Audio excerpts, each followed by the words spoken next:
Okay, I'll be in soon, just as an FYI. So I'm just finishing another group, so I'm like, unfortunately, slightly multitasking. So we'll start in like 10 minutes. Why don't I throw music on or something? Let's see.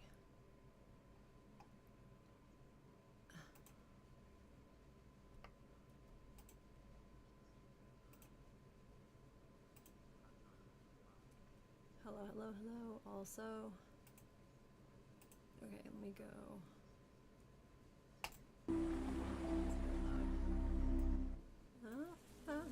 Let me know louder or quieter.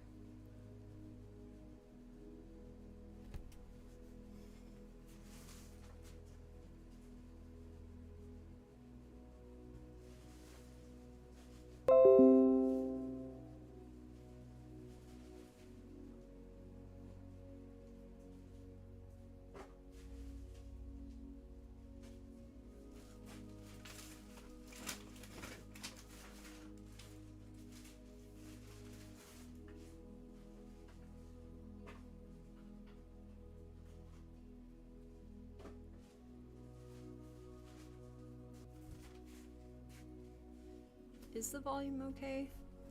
Or no? I wonder, my computer might be mad at me. How are we doing? Ads? Okay. Oh, my OBS.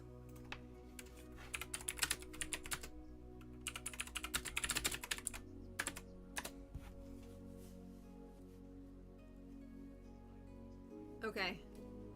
Can you hear me? And let me know about the music when you get back in. Keep asking, I guess. What am I doing?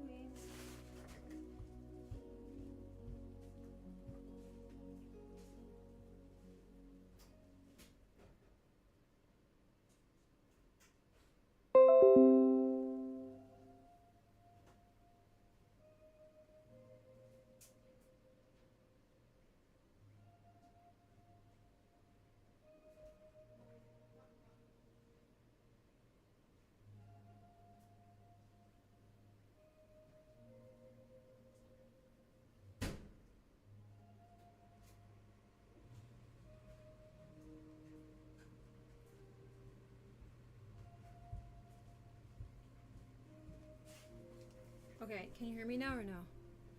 And let me know if the music volume is wrong.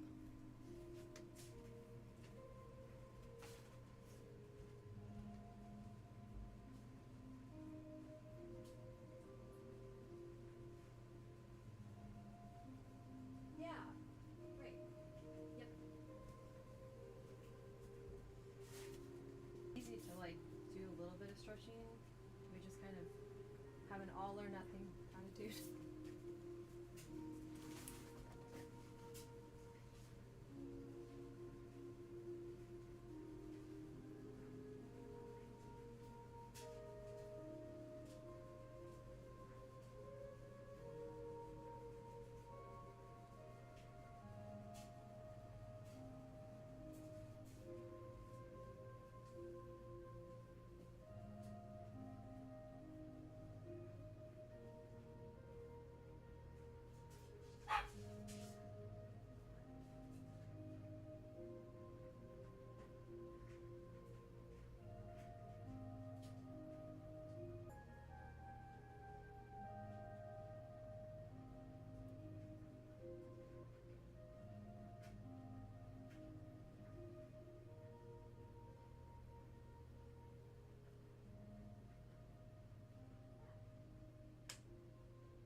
so checking in on this.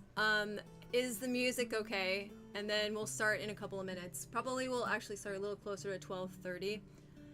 But let me know about the music and then we'll get going. Yeah, I am. I'm about as useful as one too.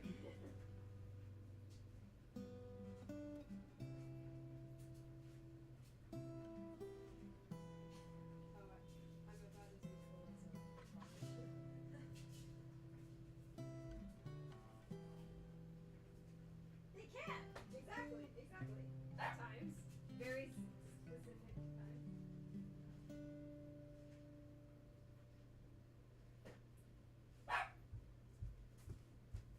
Okay. Can you hear the music or no? Because we're going to start shortly.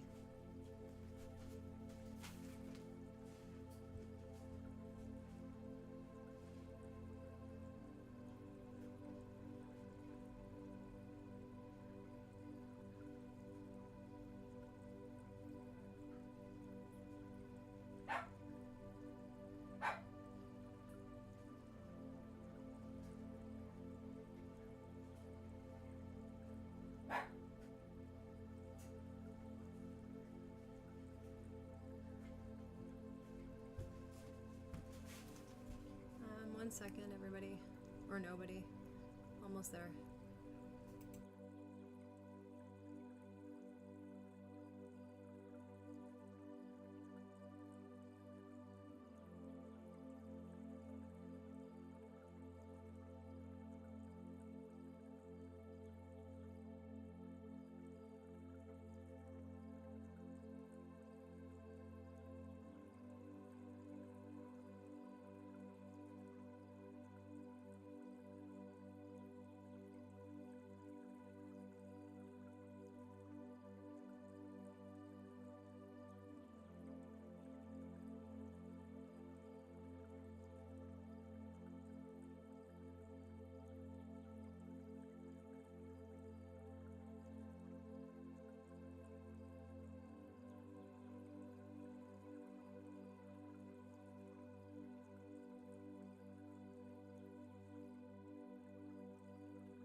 One sec, everyone.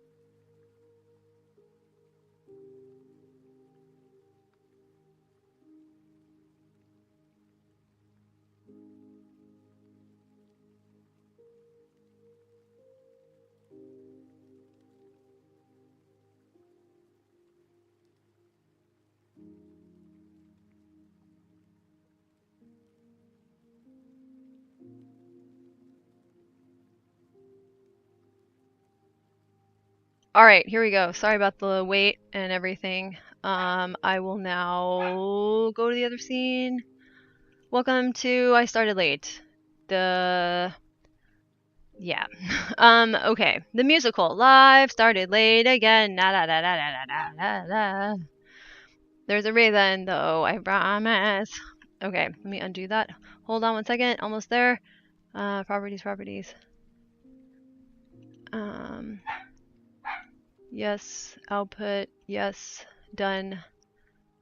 Escape. Okay, I think I'm good. All right. Sorry I'm late. Also, is there an echo or anything? I don't think so. Okay. Hopefully, am I working? Yeah, and I'm not hearing an echo on Discord. Woohoo! Great. Um, but Hello. Thanks for waiting. I had a DBT group that I was finishing up with, and I got a really good insight and a topic that I want to talk about from it. wow. So, Cool. doing as arriving, doing as building, doing A, doing B. So doing as arriving is, we've gone over this a whole bunch of times, but whenever I hear someone that has a no autism situation, there's so much doing as arriving metaphors, it's crazy. So it's like, they mentioned something about getting out of your own way. I'm like, oh no, that's not a great metaphor because Mm, autistic people are perceived as being in the way. So even when we're just being autistic, we could just be perceived as self-sabotaging because our disability is visible. hmm. Interesting. I actually am considering DBT. It was recommended to me by an autism coach. And I'm Mm-hmm. sure like every practitioner and group is different. Um, And yeah, I'm really curious to hear more about these pitfalls you see so I can think more. And also whether you've heard of anything that works for trauma healing for autistics, because that's something I might need to do. Yeah. So my experience with it so far, I think because DBT has a certain amount of like flexibility when you're working with the person who's leading that sort of an exercise, I've been able to say like, hey, the way that I would frame this is actually yada yada yada. And there's space for me to do that. So it's like I definitely need to translate it. And at least, you know, Mm, from its base form as I understand it or being taught it, which I think is accurate, it needs mhm, translation. If you're going to use, a theory of autism that's, I think, well, very specific to autism, and I think mine is probably pretty accurate. So I don't know. It requires a little bit of like prep work, I think, to do that. But I do think there's value in it, and I am enjoying creating that like translation and seeing what's different.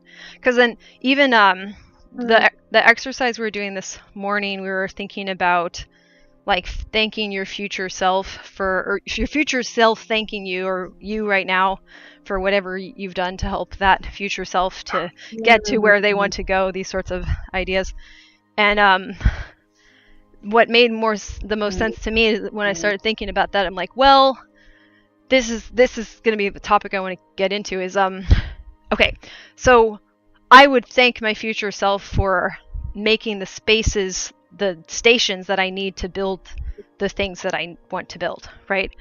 And it in mhm, a typical way of thinking, or a dominant in our culture way of thinking of like doing as arriving, that doesn't really make sense, mhm, because in order to construct something, a lot of times you have to do demolition. mhm, And that demolition process can look really different. So I'll even hear this in metaphors where people talk about, oh, you have to take one step forward and two steps back, right? Well, wouldn't it make more sense mm, to say you have to take something apart and remove things before you can build exactly what you want without anything, disrupting it or uh, being less than optimal? So then I was thinking, like, if it looks like I'm uh, doing demolition and people think that I'm doing as arriving, it looks like I'm just making a mess. mhm, And then I'm going to walk away from the mess. Do you see? mhm. So I'm like, oh, what would I thank myself for? Oh, allowing myself to do demolition, even though I think people have stopped me for getting in my own way. I'm like, no, I'm not going anywhere. I stay here. That's why I have to do all this, because I'm making this into what it needs to be, and it's currently something else that needs to be removed. So it's not so I think people can see us as like a freight train going through a bunch of buildings. Like, what else will you destroy next? When it's like, no, I'm on site doing demolition because this is where I'm building. Yeah, that freight train metaphor really resonates with how I've felt about the last year of my life. Because, a bad thing would happen, then I would try to learn more about the world to prevent that thing happening again. Yep. And then I would, find something else that's broken, another bad thing would happen. And I just felt like this person who can never feel good, never like have fun feeling interactions with other people, and like this killer of joy and others' motivation. And it's been really hard to find spaces, like where we can break things in community and cry when it hurts. Exactly. Like, sometimes it's good to know that it's okay to do that. I think, especially if your way of building things is to take them apart. And I also wonder how this impacts people who are raised as girls and women who are autistic, because the boys are encouraged to take the thing apart. The girls, it's like, don't take it apart, you might hurt someone's feelings. Yeah, I really resonate with that. And just talking with a fellow autistic and like someone who identifies as autistic and ADHD yesterday, and in Chicago, and she was talking about like the pressure at work to act confident, act like nothing's broken even when it is. And there's a lot of that pressure. And like we talked about the difference between like regulating ourselves even when stuff is broken, but being transparent about the fact that it's broken, versus this like basically lying that everything's all good, and how they attract different kinds of people, and I'm trying to attract people who prefer the former.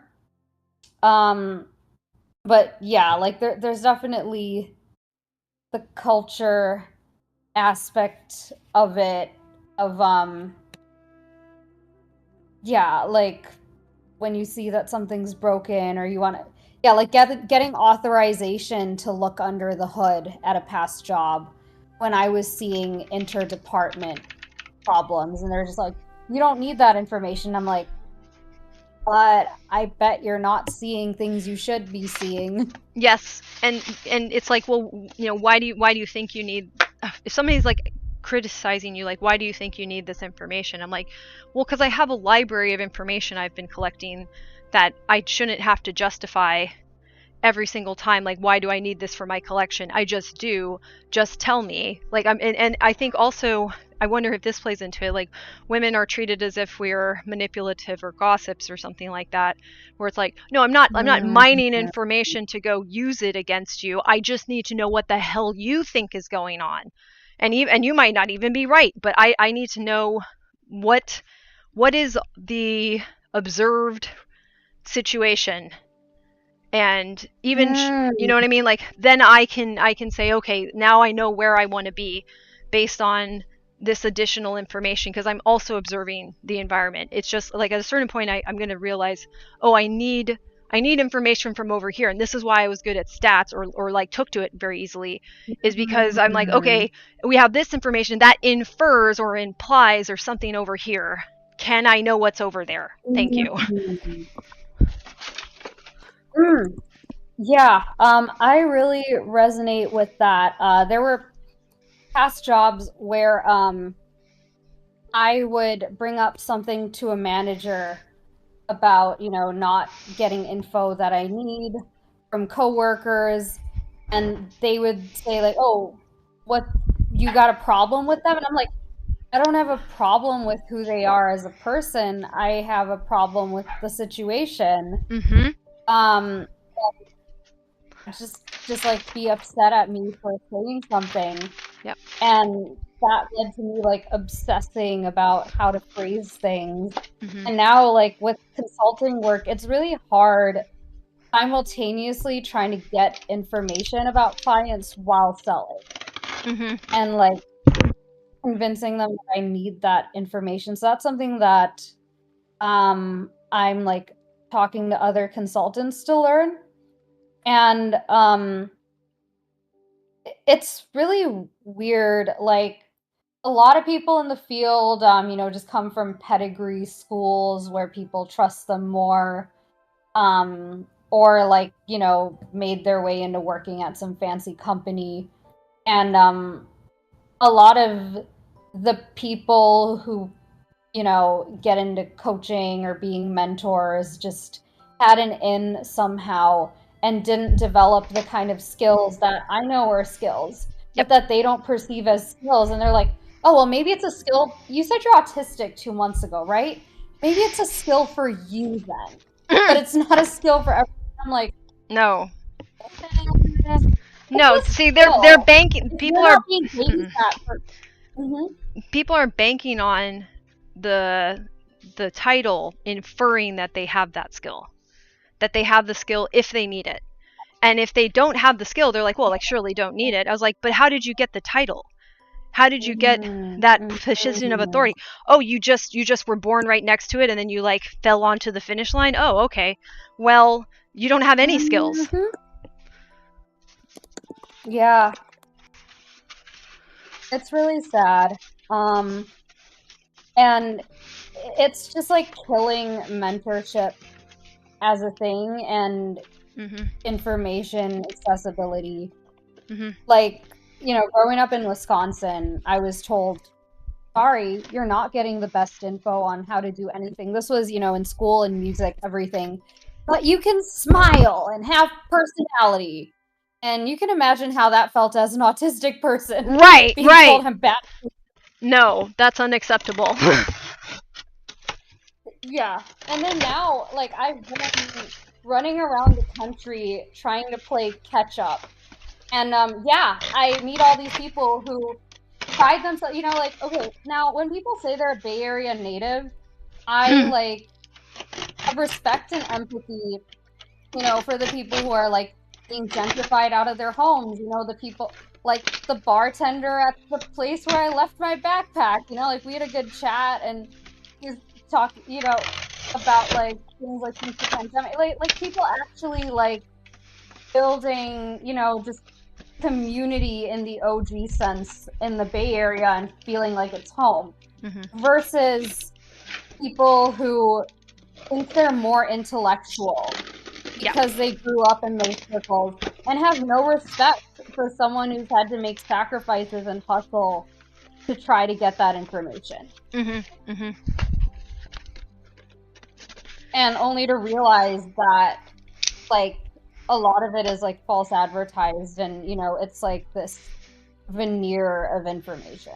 Well, it's a class thing too, I think. Especially I'll say in here, like there's different classes in the Bay Area that don't talk to each other, and that's just like in the United States in general. And once somebody's like upper class enough, they don't really live in the real world anymore. Like yeah, like there's some other planet, and I don't know, like that's another issue with this area. So if you've ever dealt with them, it's like, I'm a Bay Area native, and they're like a big old tool.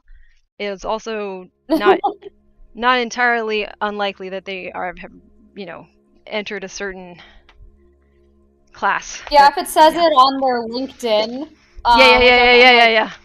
How do you need to know you're a native and not just that you're based there. And ironically, one of those people who proudly puts that they're a Bay Area native all over the internet started this tweet thread and was like, why do people identify as neurodivergent? And Oh why do wow. some people put it on their resume? I mean, like, that's useless to me if you don't tell me what kind. And I'm like, well, are you educated about what kind? Like, maybe neurodivergent is a way to open the door for Yeah. conversation Yeah. that they can voice their specific needs rather than triggering your smarty pants brain biases about what you think autism is. Yeah. Also, I'll say one other thing too is hella people claim Bay Area status, like they're a Bay Area native. Like I think I've already told the story, but one time I went to like a summer intensive, and I was coming there like a week into it, and this girl ran up to me and she's like, "I told everyone I'm from the Bay Area. They think that I'm from San Francisco. Please don't tell on me." I was like, "Oh, where are you from?" Yeah. She's like, "I'm from Danville." I was like, "Oh, okay, all right." I was like, "Cool. I won't do that for you." But yeah, but like that's another thing is like Bay Area. Like I'm San Francisco native. What about San Francisco native or like Oakland native? Or even like Daly City for that matter. Just like tell me like but what county though? Are you Alameda? Like what is your deal? Yeah. Is it Marin? You know? Yeah, I just think it screams peaked in high school. Yeah. You know? Like I've had a life since high school. Like that feels like, you know, a different era to me. Yeah. Like you have to clearly with hip hop and everything. Yeah, no, there's a reason. Yeah, there's reasons to say it. There's definitely reasons not to. Are we talking pizza? No, we're not. We're talking people claiming turf and being weird about it and not acknowledging class. Yeah, that's weird to me too. It's like I'm trying to think about it too. Like, okay, like the idea of also this is a total aside, but the peaked in high school. That's I realize is actually also a arriving metaphor because it means you've arrived at the peak of the mountaintop. It's all downhill from here. Well, it is. They are okay. Honestly, like probably actually going downhill because they're like not building anything. They're just like, you know, and yeah, like anyway, I'm having fun watching them get laid off and replaced by AI. Yeah. And they keep talking about how it's going to replace artists, but I'm like, yeah, could ChatGPT write like the kind of shit you write? Like, no. And the fact that they're too dumb to see that is exactly why they're going to be screwed and you're not. Yeah. Technical writing is supposed to follow a certain logical sequence, but creative writing is supposed to like hallucinate very intentionally. And like the problem with ChatGPT is the way that it works, which I love, but once you get it hallucinating, it starts to lose all sense of reality. Like it starts to lose connections.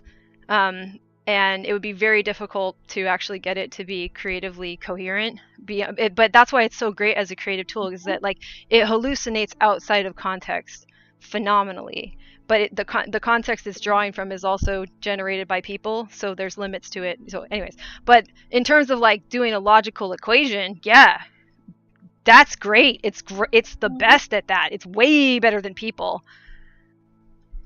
And once it's able to do like real competitive creative things, I'm pretty sure it's technically alive at that point, and we should respect it as our like, you know, cohabitating species. Like yeah, I mean I make that, yeah, anyways, but yeah, so it's weird that, yeah, like if you're trying to account for a lot of variables, that's something that ChatGPT can handle and all AI can handle and also translate to us in a way that we can handle better. It's consolidating information, but the creative process is a little bit more specific than that. It's basically like saying that this information consolidated in this way explains how I've lived as a person in some way that's difficult to explain otherwise, and like we'll recognize personhood as like a very weird ethereal thing that sometimes we're able to explain by combining symbols until you're like, oh, I know what you're talking about. And that's what art is. And that would be much more difficult for an AI to do. You'd have to have it have a different sort of memory than they've given it. You can't really imitate that because it comes from human memory. Anyways, so but yeah, once if AI is legit doing that, like creatively, like we then should ask, like, is it now actually a life form?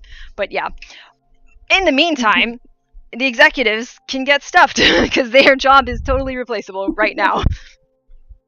Yep. Ah.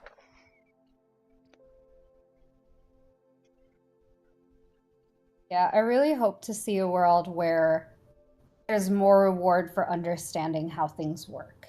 Yeah. Because like that's what you need to build something that actually works. Yes. And to tweak it. And to the other thing is, like, if something actually works and then you realize that the outcome isn't ideal, you can then iterate on it much faster, or you might realize that outcome works ideally in these situations but not in these, and then you can have variations for different circumstances. And that's like how our creativity should be populating the world with inventions, but it's not, because all the resources are hoarded, which sucks. But then the resources get hoarded because the person, wakes up, or pops out right next to the finish line, like, burps and falls onto it. And they're like, I'm the king. Yeah. Yeah, like I'm excited to see more people helping each other outside of that world. Because like that's where the actual, like the resources to understand how stuff actually works, rather than just getting born on the finish line exist. And yeah, I think it's just really unfortunate that like generations of people, like my parents, like actually believed that these people born onto the finish line are like really smart and should be like worshipped. Yeah. I started watching, you might enjoy this. There's like somebody who does this on, I guess, TikTok, and she posts them on YouTube too, but she does lampooning of stupid rich people fashion. And just like, oh my god, the luggage one. There was like a large piece of luggage, and it's just a piece of luggage for $75,000. Like, Wow. I don't even, know what I'm saying? Like, what? That was the price of my last car. And think about this, right? So this person is almost certainly going on a private jet, right? So, like, the luggage, the reason we even get all picky and smicky about the luggage is we've got to take it into baggage claim. I'm pretty sure they could just carry their luggage in a straight up plastic bag, like a trash bag, a hefty bag, and no one would give an entire shit. So I'm like, why do you even need this object? Like, why? Explain to me why you need a piece of luggage when you don't ever travel with the common folk. Like, nobody cares that you have a piece of it. And so anyway, so I feel like one thing that might enhance society is there should be like a tier of certain objects that once you buy them, you immediately go to jail and then you start repaying society for everything that you're taking away, because that doesn't need to fucking exist. Like, there was one where she was god, how much was it? It was like, like $10,000 for this couch, $11,000 for this couch that looks like a hot dog. And the pillows are like a pillow, a gherkin pillow, a pickle is $1,000. And like there's like a chair that goes with it that's a hamburger. And she's like, it's a seated bun, which must be on purpose. I'm like, that's funny. Seated, got it. Okay, but like this whole set is probably $20,000. And meanwhile, there's people in the world who are literally starving right now. She just needs an avocado chair, because that was a moment. But yeah, I really hope those items are taxed heavily, because that would be awesome. And, yeah. This is wild. So I was talking to an architect said that his manager was like pressuring him to buy a $4,000 watch to like make deals happen because apparently the clients like care about that as a symbol. And so the manager gave him his watch to borrow for one dinner and was like, just to see the wonders this thing works. And then he was like, I strongly encourage you to invest in one. And apparently, like the one the client had was like $200,000 for a watch. Like that's more than a college education. $200,000 for a watch. Yes. Jesus. And some of these people have collections of like 10 of them. Yeah, see, like, okay. That just shouldn't exist. Like, that just, like, my mind implodes a bit. Like that doesn't make any sense. And like, some of these things, the materials are garbage, right? So like, one of the things that was hella expensive that she was making fun of was literally made out of cardboard and craft paper. Like, Hermes made like a thing for horse care or something, and like made a fucking bucket, like a bucket for like, you know, $7,000, a $7,000 wooden bucket. I'm like, okay, so yeah, so there's that too. But even like with the watch, it's like 200,000. It's not actually worth $200,000. Like, it's not. It's not possible for something to be worth that much money. Like, it's just it's totally made up. Like, this is nonsense, bullshit, made up shit. Like, this doesn't make any sense. It's and also it's like like, even just from the perspective of like, what are you gonna do with this watch? Like it takes there's so many things being taken for granted. Even like those people's ability to use their eyes is somehow wasted because they want to look at that stupid watch. Like, that's a shame. That's a waste of eyeballs. This reminds me of something you'd said earlier about self-expression being priced. And like at the time I was like, I guess, but now I'm seeing so many clothes like post-pandemic priced higher and made with worse quality materials. Mm-hmm. And like to the point where it's hard to find options for quality stuff. Yeah. But people still buy these clothes because self-expression is being priced up. And also, since we interact less with people in general and everything's a brand now, people value it a lot because they're not having like conversations to express. They support. Yeah, I think we have like this weird mixture of things. I was talking to one of my clients about this too, which is really interesting. Like, that young people want to get on the right track right away, almost like be a prodigy. But it's like they're racing faster and faster and faster to be the person that gets attention. And you have to get attention when you're at your prime. And in order to be at your prime, you have to buy these things to have the right form of self-expression in the right way at the right time. And it's just it's like it's really unhealthy, obviously. Like, there's no way that's good for anyone. But it also creates this vacuum in people that I think is driving them forward. Like, it's never really good enough. Anyways, I don't know. Go ahead though. Yeah, I hear ya. And something that I've been thinking about is like, I think it's pretty sad that like basically all the music out there almost, except for like, you know, a few stars who made it young and then now they're older, is written by 20-somethings, many of whom haven't done anything in life besides write music, even like not career-wise, but like just, yeah, like they got famous young and they haven't like had a life. And they get to like tell the world how to think.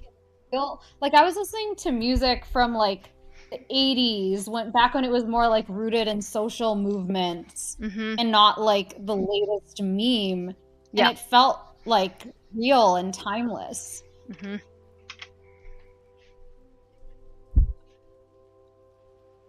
I'm just checking what support I have recurs to re-arrive an hour after the intended beginning point. Now I situate the context of how the conversation currently is.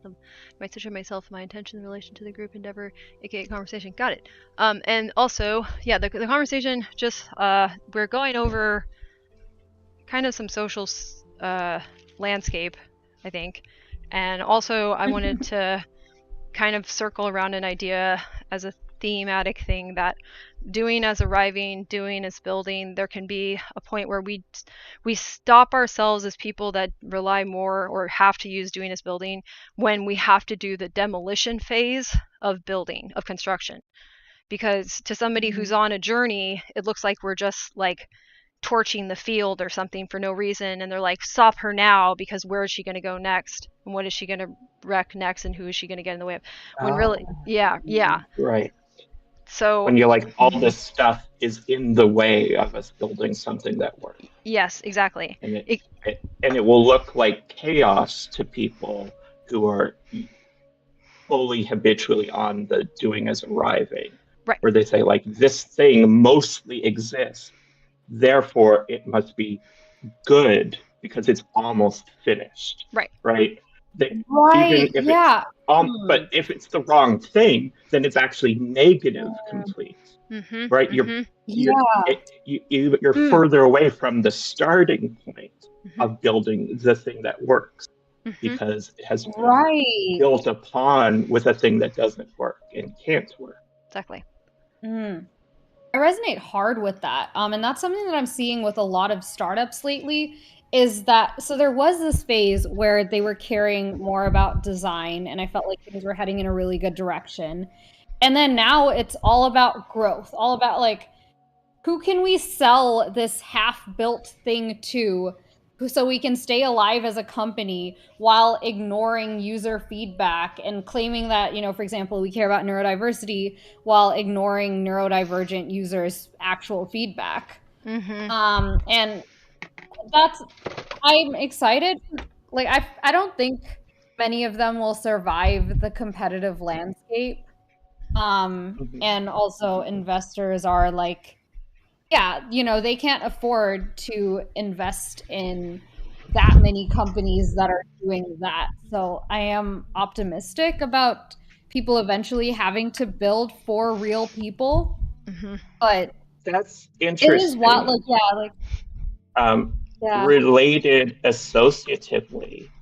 Yesterday, I found out that the term enshittification was the American Dialect Society's word of 2023. Are either of you familiar with this term? I am not. No, but I love it. Yeah, so it was coined in November 2022. And it talks about the way that platforms exist and die, that they go through 3 stages, right? First, they are good to their users. They will often run at a loss to build a user base. Then they abuse their users to make things good for their business customers, right? And they are often doing things at a loss to bring in business customers on the other end from their users. And then once they have enough of customers, they start treating them poorly as well, and they start making their service worse and adding more and more layers of profit-seeking things here and there, because now they're on the 3rd stage of being good to their owners, board members, right? The capital, right? And so now, not only are they, but both the users and the businesses are entrenched, right? There are high switching costs to going from the tools you're using to another. And so they abuse that attachment to the switching costs to drain as much profit out of this thing as possible until it's driven into the ground. Yeah. And the profit just goes straight to the board and the upper. Yeah. Wow. Right. And so this is emergent from the capitalist model, but it's also a great encapsulation of why capitalism, like, it's not that it's running incorrectly. It's that it's designed to make bad outcomes for humans, right? It is working as intended because it's good for capital, but that's not good. That doesn't mean any part of this process is meant to actually help people. That's very interesting. And I've definitely seen the service getting worse. Like, I'm really shocked at how there's just not a way to contact a human with a lot of these companies anymore.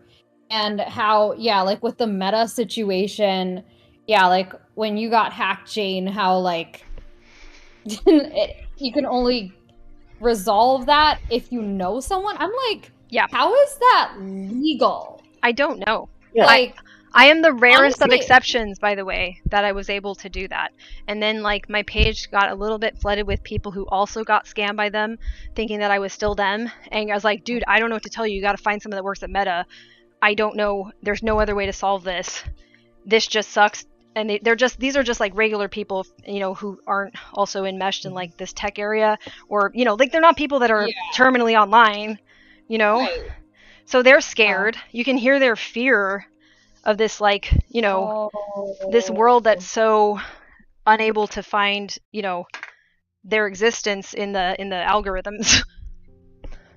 Yeah, and you say, like, how is this legal? But like, the framework of the United States is designed to make it ponderous, to make changes take a long time. And so when it comes to the internet age, we had very little time for the process as it exists to have put in regulations.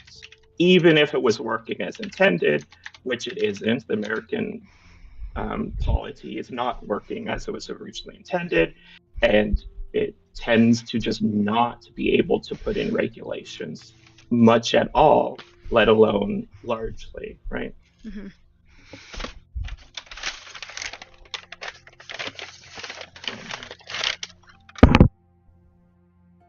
And so, like, this framework is important is because when people start up businesses, if they are not yet like a capitalist in their ideology, then they might be thinking about, okay, I'm going to make this for the users. I'm going to give them a good product, the experience of using the thing they build being the product that they deliver, right? Mm-hmm. But eventually, if that becomes successful, other pressures get put upon them, right, to make a profit, right? And so there's all these stages that you would know more than I do about, you know, handing this off or getting investments in the growth to scale it up to a higher level that could hit more users, where other types of capitalist invested outlooks now have a hand on the scale of how to do things, right? And that just sort of shifts more and more over time, whether or not that was ever part of the initial people's plans. It was, and this thing's called enshittification. Is that what it was? Yeah, and I'll just throw in the Wikipedia link so that people can move from there to get more and more information about it, depending on their interest levels, right? Yeah, that's a very wonderful term. Well, it's not, I mean, it's not wonderful it's happening, but yeah, that's great that exists to explain it. Actually, I'm nowadays seeing some platforms, like, instead of going the ad revenue route, they're charging people and saying they're not going to do any of that stuff, which let's hope that actually ends up happening. Mm-hmm. Right. And like, so the problem that is enshittification can be addressed, could be addressed, but the way you'd want to do it for it to like exist over time is like to put into the founding of the company rules that the people in charge of the company have to follow. They are voiding a contract with their users, right? Because the way it's set up now, companies are mostly making their users sign these agreements that the company has to give very little back to the users as part of the agreements that are being signed.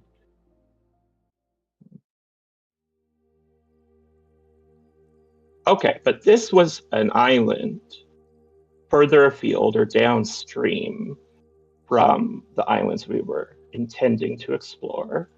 Jane was talking about how you were talking, Jane, about how sometimes you have to take apart the thing that's been built up.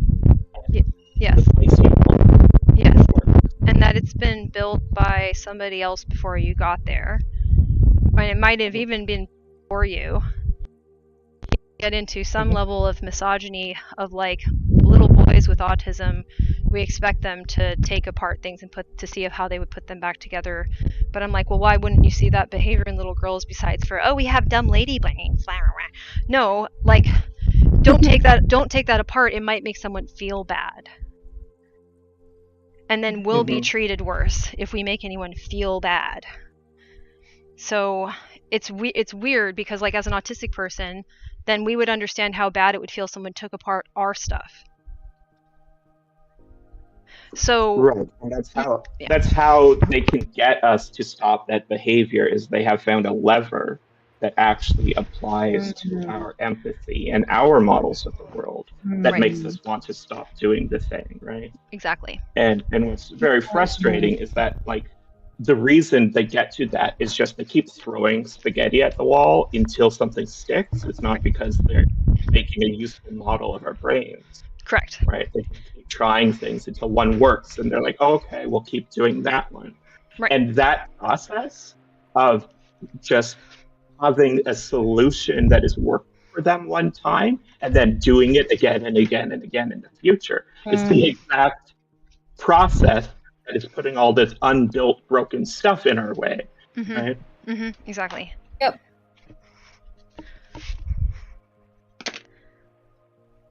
Yeah. For real. Yeah, so that's given me, like, I just had this insight literally like an hour ago, so I haven't had a chance to test it out as much, but then I was thinking about it because, for example, I added Jamie, I got the what do you call that? The digital freaking photo thingy, digital album, whatever, photo album thing. So I got that. Oh, yeah? And, yeah. Got one of those? Yeah, I got one, and I stuck it on my cognifactoring board and had to rig it up there. And the frame that it came in is stupid. So I was like, okay, well, there's screws on this frame. Can I just take it apart? So I did, and it turns out the actual thing is much lighter. It's not been an issue to put it up there and stuff. But, like, I was like, well, I bought it. I can take it apart. Like, I don't care if they intended it to be like this. This is the closest thing I could find to what I wanted. And now I can get it almost exactly how I wanted. So why don't I just take it apart? And then I was thinking about, like, well, autistic boys are definitely encouraged to do stuff like this, to grab a screwdriver and go at it. Yeah. And in fact, the only reason that I am as crafty as I am, the reason I'm always trying to create new physical items, is because I used to watch the Red Green Show, which had a bit where he made ridiculous nonsense that wouldn't actually work and mostly used duct tape to do it with, right? Right. So, like, let's try and make an automatic lawnmower where he duct tapes his lawnmower around a big pillar so that as it moves, it slowly unwinds itself and cuts more and more of the lawn, right? And so because I was like, oh, this is a good concept to be building your own things, then I took it away from a joke thing. But because of that, this is a thing I do in my life. Yes. Right? I troubleshoot involves taking apart and putting together physical objects. Yes. Instead of just saying, like, either I could buy a thing that I want or I can't, and that's my only options, which is very limiting. And then we get the insight into a bunch of women and girls on the spectrum. And again, this is typical because of societal reasons, not because of any special reason, I believe, outside of that. Crafting. There's a whole bunch of autistic women who do crafting. What is crafting but being handed the disassembled parts in advance so you don't have to worry about taking it apart because you'll get yelled at or you'll get treated badly or you'll be told that you don't care about people's feelings and la la la. So while we're slightly off topic, Hokiman was wondering how Merlin is doing. If you could give us. He is weird. I don't know at this point. I'm gonna have another update. I have to check in with the specialist on Monday, and he does have a brace coming in, and we're gonna put him on the brace and see how that goes. And maybe I'll ask to have another follow-up visit with the brace on, so they can look at it to see if he looks okay enough, because there's a limit to how much they can relocate an elbow that isn't formed properly, like his are. Sure. And he's basically he basically is a special needs dog, and eventually the goal is to get him like a special carbon fiber brace that's like custom built specifically to his condition. That will help him out going forward. Gotcha. Yeah. I really hope everything works out with him. Thank you. And yeah. Something that, like, your crafting versus taking things apart point made me think of was my interest in user research. So, like, understanding the needs of a group before something is designed for them, or, like, as they're using it, how well it's working. And I've been feeling a lot of imposter syndrome as an autistic person, because I'm not always the best on the spot with processing things really fast. And I've been told things about, like, that I'm not matching people's energy, or that I'm not leading a conversation, things like that, which part of that was because, like, I went through a lot of dysregulated phases in the last year or so. Yeah. But yeah, it's like like part of me felt like, am I trying to do the impossible here, like doing this kind of thing as an autistic person? But I do feel like I mean, that was like the gap I was seeing at a lot of places where I was working, was that lack of understanding the user's reality as they were building this spaghetti to throw at the wall. Right. And I'm not allowed to understand the inner workings of the spaghetti, which when I was a kid, like, I was really into, like, understanding the inner workings of stuff. But then it's like, now if you have to jump through all these hoops and pick a lane, I'm like, forget that. Maybe I'd rather understand people, because you can do that just by talking to people. Right. And that's kind of how I ended up here. But then now there's this narrative, like, I haven't heard too much of it, but I do kind of wonder, like, am I going to come up against this narrative of, you don't belong here because, like, you don't converse in this one way. And so like, learning about people is really useful for this, right? And because the work Jane and I are doing here, we learn more about the specific types of differences that tend to occur between autistic and allistic people, right? And one of those things is that if you are, quote unquote, in the way of the thing that they think they're supposed to be doing, they'll be like, oh, you should be out of the way, right? And another thing is this: you don't belong here. They might think, oh, you don't belong here simply because you are not very similar to them. You're not basically a clone of them, or one of the other very specific categories of people they think, or they've been told should be in this environment, right? Because a lot of the things that you were remarking upon, my instant question is, like, why are these expectations put on you? Why is it that you're expected to match the energy of the others? Or why is it that you're supposed to be leading this space right now rather than thinking about the problems or whatever, right? And much of the time, the reason is just because that's how we do it. And this came up in the discussion that I was having earlier, where I'm listening to how people talk, right? So who don't have autism. And somebody mentioned that, like, oh, they want to do more imagination, and they want to do more experimenting, and they want to do more make-believe and creating. And then they mentioned about imagination, like, to think of things that are outside of normal. And that just, I was like, outside of normal. So is normal a place for you? And Right. Normal is a place, and you're supposed to try to stay within that place all the time. Right. Right. And this is where the sense of should is being attached to. Right. The things that you should do are the things that keep you in normal. Right. Normal being a landscape, right? And Jane, like you're saying, almost everything that the global configurational part of your brain is encoding and using, turning into memories of related concepts. They're going to be doing it through a rough metaphor of landscape, because that's how grid cells were first interacting with the world, with literally the landscape. Yes. Right. And then we read they read people's faces as landscapes, and then they read the interconnections of the group as a landscape, right? And then the way that they act and the way other people act, they can then model them as moving them within the landscape of normal. And I found some more evidence recently. It's tricky to look through grid and place cell research because people aren't looking for what I want directly, but tangentially, I was able to get evidence that you can get a brain to have less place cell information, but when you have less place cell information, the ones that remain act, we'll say normally, like they act intact.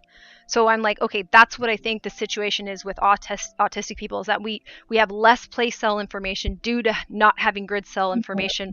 But the place it reinforces the idea that place cells can have kind of their own independent logic that the brain then operates off of, and that we as autistic people are using that in a way that makes sense with special interests. It makes sense with, you know what I mean? But like, it's a good strategy. So then when you have something that's going to knock out place cells, but the other ones are firing intensely and they're losing grid cell information and whatever, then we have some evidence that like what's happening with us as autistic people is we absolutely can use singular objects that are picked for very specific reasons, and maybe when they're interfering with these mice, there's a significance to the place cells that are being selected. So they're not even looking into that question yet, right? Like, why those place cells and not others? So you're saying that, sorry. Oh, go ahead. You're saying autistics have fewer place cells as well as having impaired grid cells? Yeah, we have fewer place cells as a necessity of having non-functioning or fewer, something's wrong with our grid cells. There's some behavior wrong at the grid cell level. And therefore, like if you had a functional grid, the place cells would follow the logic of the grid. But without the grid, it's very difficult to do that. And I think we have to be selective and find some place cells that then can give us information about where we are through inference. So if the place has the place cells are activated around some object, and the object has some set of recurrent behaviors, then I can make some guesses about the environment I'm in, because the environment allows for those behaviors to persist.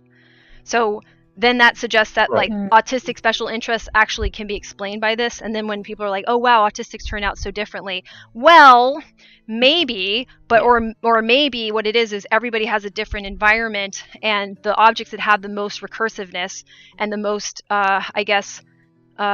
fidelity, if you're trying to test reality, like they help you to test reality the best, will be different because the environments are different. But then if we sat us down and we talked about it long enough, we might realize we're picking the same kind of object.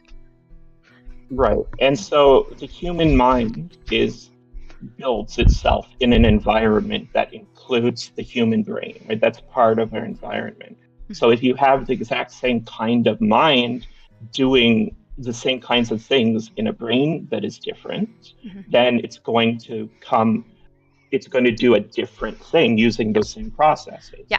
And right. And if you have a bunch of these minds impaired in the same way, it makes sense that they're going to end up doing the same sort of thing. Right. And the study went on to say, so the mice that were affected in this way, and they mainly did this through like a cortisol channel, as this kind of is related, but just to note where they got just to say that. Okay, but what they found was, so the mice that were affected in the way that resembles to me some parts of autism, they were less social. They described them as more fearful and less likely to explore. I'm like, if you don't know where you are, you will not explore much. Like, so I was like, this explanation already presupposes so much.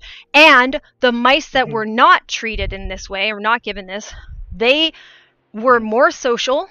They had, exploration more, and also more, so they would go out and explore and then, interact with each other. But they would also turn out more similar in their behavior to each other. So their little mouse personalities, they mirrored each other's personalities, whereas the other mice had more variation in their behaviors and didn't resemble each other outside of this place cell fearful behavior, whatever. It's really interesting. I'd love to see how that would differ, if it would differ, if the same mice that were more social were put in a situation where they couldn't be social, if they would still turn out with the same or similar personalities. I don't know. Yeah, I venture not, but yeah. So do you think we have followed this side stream of thoughts for long enough, Jane? Yes. Okay, so you were saying, you had said, I've been thinking about this for an hour or so, this new idea you've had, right? And I would love if you could reframe this new idea you've been thinking about for what's now probably 2 hours, and like how you crystallized the idea, what caused you to start thinking about Yes. Yeah. So, well, it came up because I was talking to someone in my DBT group who was leading it, and they had us do an exercise where you imagine your future self thanking your current self, like future you would thank you, that sort of thing. And I was like, okay, what would future me thank me for? I was like, oh, well, like having the space. I basically need the spaces to do my building, right? And then I thought about it a little bit more, and then I thought about, like, well, a normal person would be like, well, first you have to break it down into steps, which makes no sense. And then I was like, wait a second, what has been like holding me back? Like, what is limiting me? What is stopping me? Right? It's like, oh, well, I'm not being allowed to demolish it because I had a dream. Well, it's also that I had a dream last night where in my dream I realized I needed more very large storage bins that are clear, and I just ordered like 20 giganto clear moving bags that are like squared off and stuff and kind of can stack. So I was like, oh yeah, because like in process, they're not going to stay in there, but there's things I need to put away in order for me to build the things that I need to build and to correct things that are fucked right now in my environment. So I was like, oh, so I just ordered those this morning. So some of it was also is that like, oh, I need to do the demolition phase. And then I was thinking about, why does that get interrupted? And it's this idea that, this person ends up in weird places and look, they're in a mess. Like, like that why do I get perceived as a chaotic person when I'm incredibly straight-laced and don't use anything that is remotely, risky behavior wise? Like, it's not who I am. The closest thing you can get an autistic person to that is us getting confused in a social situation we can't get out of with people that are high risk, but that's about it. Like, really, that's about it.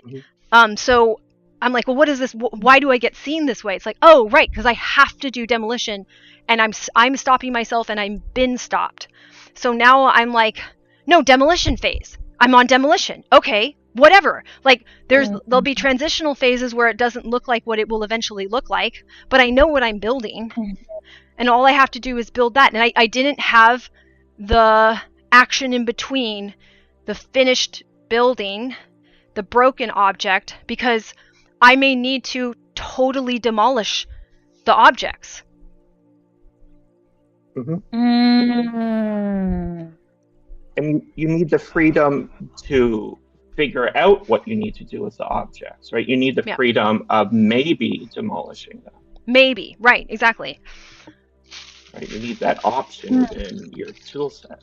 Right, exactly. And I did not have that, and it was restricted from me because people, I think, were trying to protect me from a behavior that I wasn't even doing. I'm curious how you'd feel about like the build in public trend and like you know, sharing, updating your worldview and thinking like what you're doing here. You know, if that becomes more like something that like if we can, you know, engage people in the journey and monetize that. And like I don't like this you know, be isolated in your garage until you have a finished product and then show it in the to the world. I don't think that's healthy Yeah. either. I don't. And here's the weird part, right? Where it's like I do feel some nervousness about somebody trying to copy me. Where it's like if they don't understand what it is and they have the social skills I don't, they can fuck it all the way up. Right, because this isn't ready to be copied yet. It's in progress. Right. You don't want anyone to copy a thing that's being designed actively. Yes, I hear that. And that's like the reason why I have lots of unfinished blogs. I wasn't as concerned about the copying aspect, but yeah, like I mean, I guess it would still be copying. Like yeah, I'm less concerned about someone else making money off of stealing my idea and more about stealing it wrong. Yeah. No, yeah. That's it. Yeah, I don't care about the money part. Harm with it. I don't even know how to do money myself. Yeah, like it's exactly. Like if somebody takes this and then like sullies the image of it too, like gives it a reputation that it doesn't really make sense for it to have, then I'm protective of that too. Like I don't want that, but at the same time I'm like, maybe I'm, and then I was literally thinking about this earlier today, so it's interesting you brought that up. Then I was like, okay, like for example, it's very highly extremely likely I have lupus. Okay, shit, right? Probably a milder version of it that hopefully hasn't done shit to my organs because I've lasted this long with like pretty good signs of it since I was really young. Okay, whatever. So I'm like, well, I could die. Like, you know, if I'm suddenly like, I know I'm gonna die, would I want to just get this shit out there? I'm like, on that level, yes. I would. Oh. Right. And actually, I've had similar thoughts about how I'm in the middle of putting together this metaphor that I'm couching within the terms of like, it could be played as a role-playing game on its own. And metaphor for like how to be autistic more successfully. A way to take all of these doing as arriving metaphors and just use them. And the fact that we're using them within this metaphor means that we're actually talking about doing as building, right? And it would allow us to act as if we had that functioning motivation system that non-autistics do. And I think like, oh, this isn't copied externally in any way where if I die suddenly tomorrow, all of these good ideas I have are just ended. Right. And that sucks. But there's nothing I can actually do about that except continue working on them until they're ready to be put out there. And this is why I'm like starting to get interested in this idea of like the demolish phase or which can be whenever, right? Like it's not a step, so you don't go to demolish and never go back there. That's not how building works. At least it shouldn't be. So whenever we have to enter into a demolish period, you know, but when that's the action that needs to be done, right? There should be some room for me to show that I'm demolishing shit, and people just hold their breath if they need to. Just sit on their hands, like chill out, not interrupt me while I'm demolishing stuff because there's a reason I'm doing it. Because then I started thinking of other metaphors that I would understand. For example, let's say I wanted to do point work. Okay, technically speaking, I could try to do it in like my sneakers, but it's insane. Like, so I have to take apart what's currently there to put together a different machine, even if some parts are going to stay and some parts aren't. But if I don't have everything that I need, it's not just a matter of adding, because I'm not walking down a line that always adds time to my next step, that's not what I'm doing. It's just some things have to go in order for some things to be taken on. And I hear all that. I've been using the term task to talk about the set of actions that I intend to take to accomplish the next to accomplish part of fixing the problem, the big large the Right. problem. Right. So just like Acts. so, Yeah. so I think of it, everything that we do is a task that we have set our attention to accomplish. Mm-hmm. All right. So that I can have a piece of language used consistently. Yes. Right. And so, in the pursuit of a task, you first need to accomplish the pre-task of situating yourself and those parts of reality that are going to affect and impact the completion of your task. Mm-hmm. Right. Mm-hmm. So if you have a task of putting together an object in a space and there's already a broken object there, as part of situating yourself before your task, you need to realize, oh, this needs to not be here. This broken object needs to be resituated. Right. And right. you have to say, okay, before this task, I now need to go on to an entirely different subtask that needs to be accomplished first, which is to demolish this thing. Right. So it's not in the way. It's and context then, once dependent. Again, you have to. Right. So when I'm saying situate, I'm saying situate yourself within the context. Mm-hmm. Right? Mm-hmm. Tasks are all context dependent. Mm-hmm. And before we begin them, we need to learn to intentionally situate ourselves within that context. Right. Because what we've been told is that you go from step to step, right? And then you just do the thing. And that's not how we do. We build. And to build, we need to resituate. And jumping from one thing to the other, this will stress us out. This will add overwhelm to us, and it will just cause us to do less well. Our outcomes will be less well, or less good, right? Yeah. And then so I've been working on this a lot, and so I'm noticing there's like a lot of different outcomes that will come from different tasks, right? So like your disassembly task, you don't necessarily know if you're going to learn from this or if you're just going to prepare the space for yourself. Maybe you'll learn, oh, there's parts in here of the thing I disassembled that can now go into the way I solve it. But there might be nothing useful in there and you just need to get rid of it, right? But either outcome is good because you are learning more context about reality. Right. Yes. Right? Yes. And the way something breaks or is taken apart will also give you, and that's where we think about recursiveness. Like actually what we care about is learning about the universe. So the objects can matter less in a way that's helpful for us because like they are our friends that help us and everything like that. But the way that they help us is by connecting us to reality, which we can't otherwise do because of our disability. And then, another, I want to like make sure that the deconstruction thing is like getting anchored into people's minds so we can try it out. Like, for example, to deconstruct what you are doing as a person in a way that would make you naked is not a great idea most of the time. But if you're going to take a shower because you want to build clean you, then it makes sense, right? So like there's other times it might also make sense, but there's like if you're going to a coffee shop, no, right? Like that's how you get arrested. But very different outcome. You will not get arrested for doing it so that you can go into your shower. And if you don't do it to go into your shower, you're going to be covered in wet clothes and it's going to be weird. So like, so we have to think of things on that level. You brought up the term phase. And like, I would try to anchor this idea to the transition phase that comes up after accomplishing a task that your attention was on, right?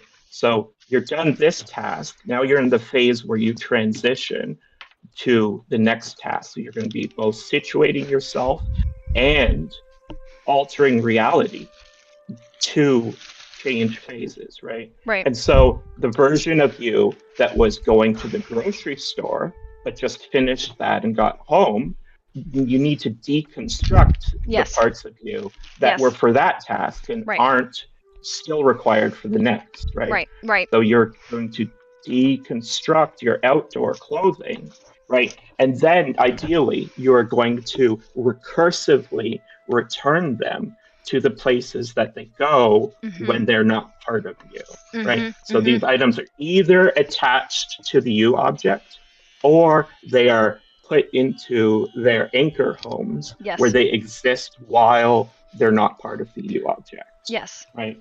And ideally, they have just these two states. Yep. And that's when I was a kid, I didn't like Batman, but I just liked the Batcave. That seemed great. And his suit's like pink right where it's supposed to be and everything. Yeah. Yeah. Yeah. I have 2 points I'd like to come back to.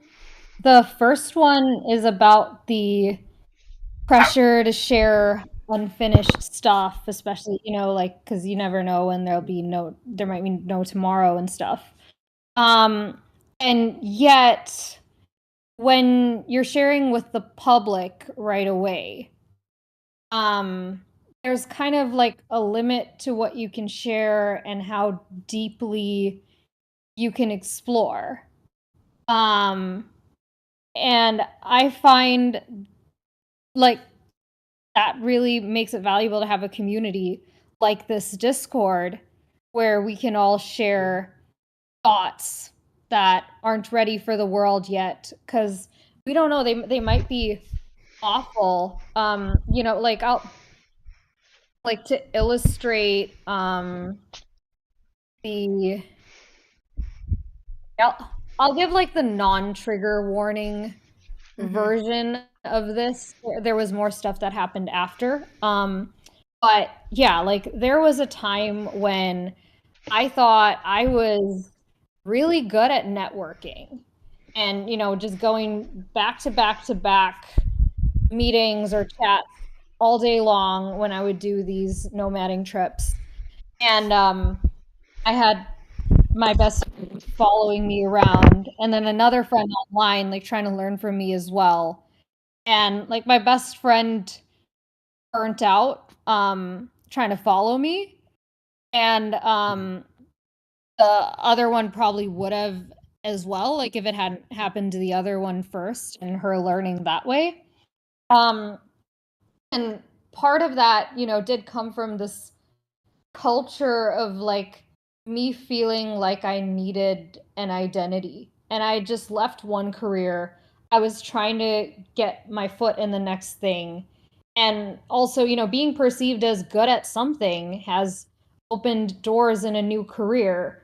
But yeah, it's very easy to like perceive something as vetted until it breaks.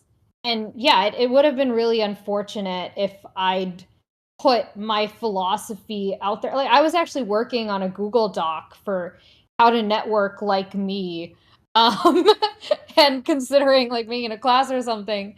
And then that happened. And so like I'm really glad that I had a small friend group to discuss this kind of stuff with and find the pitfalls together. And like there are lots of like that was an example of where I thought I had it right and I didn't. And hopefully, yeah, like at the very least, like being open to having discussion and not hiding what you don't know would hopefully avoid those things from getting too far. But then there are also the things where you probably are missing a whole bunch of things. Yeah. But we're in this world where Facebook has been replaced by Instagram and everything's in public now. And I'm like with my Slack community that I'm growing as well, we're thinking about being progressively more curated with it.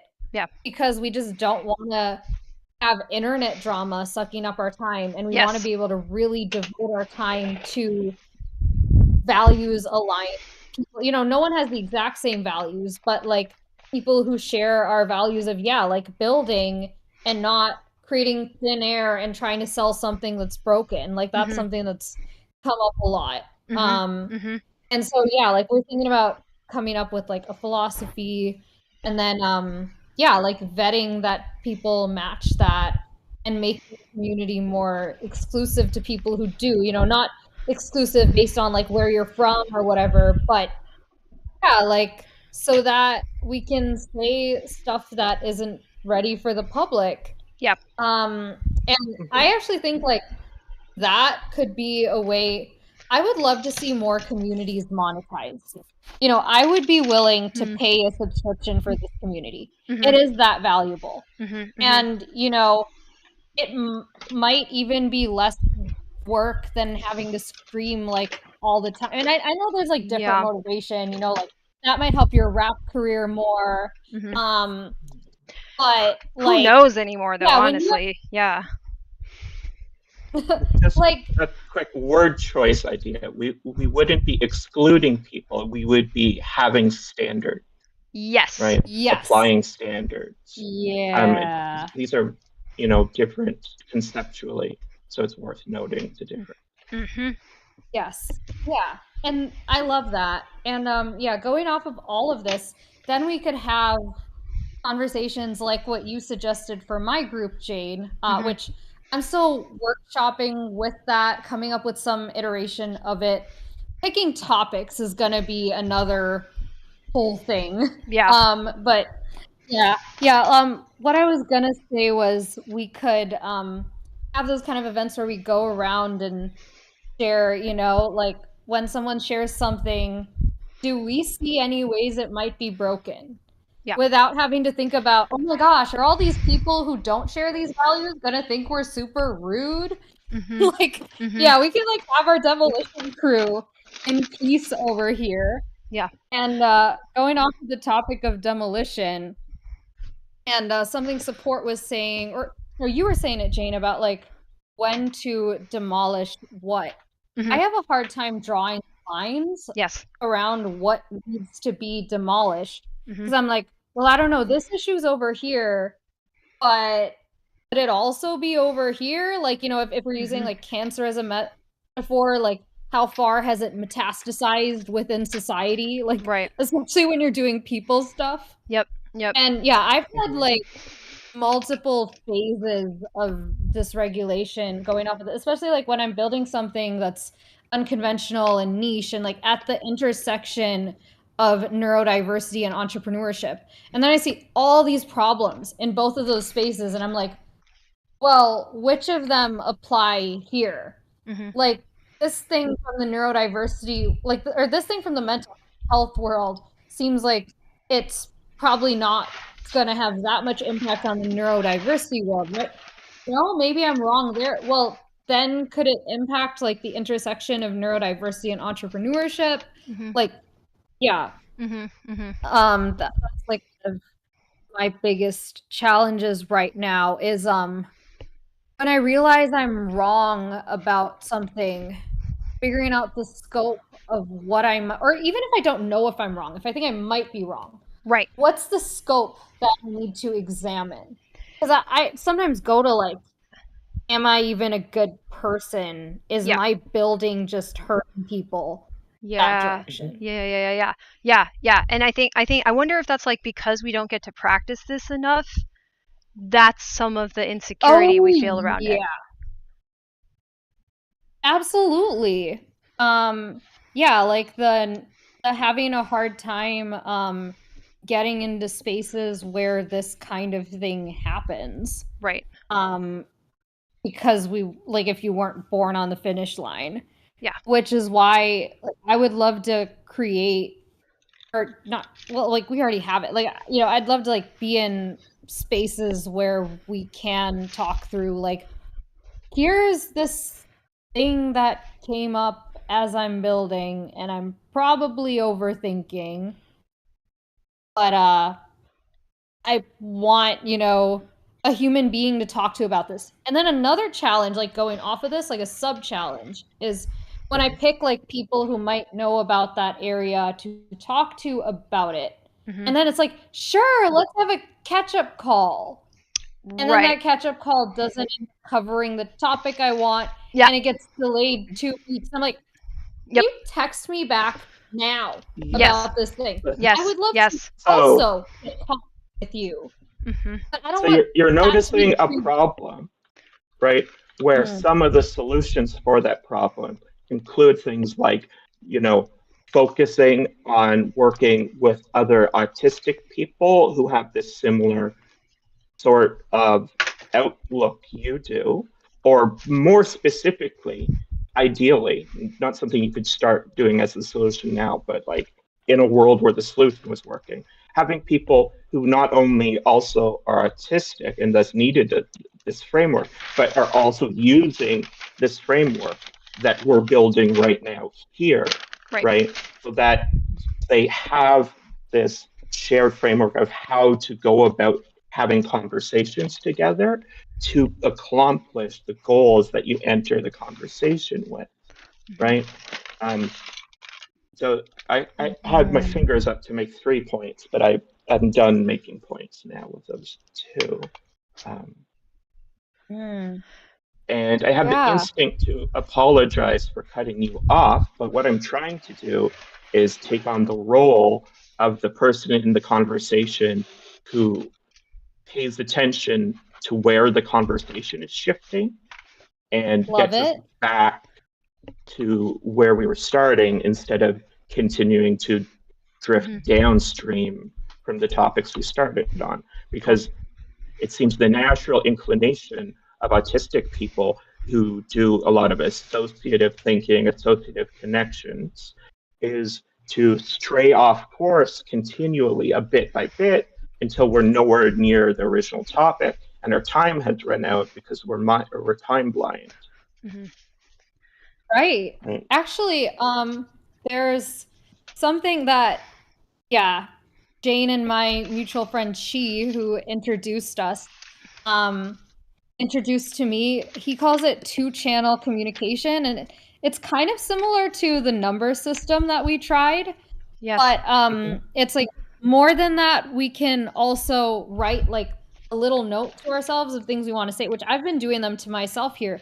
But if you do them in the chat, then everyone can see, okay, so-and-so has like these things they want to say, and so-and-so is and like we can see the general topics and kind of like hold space for both the tangents and coming back. Right. So I found that helpful.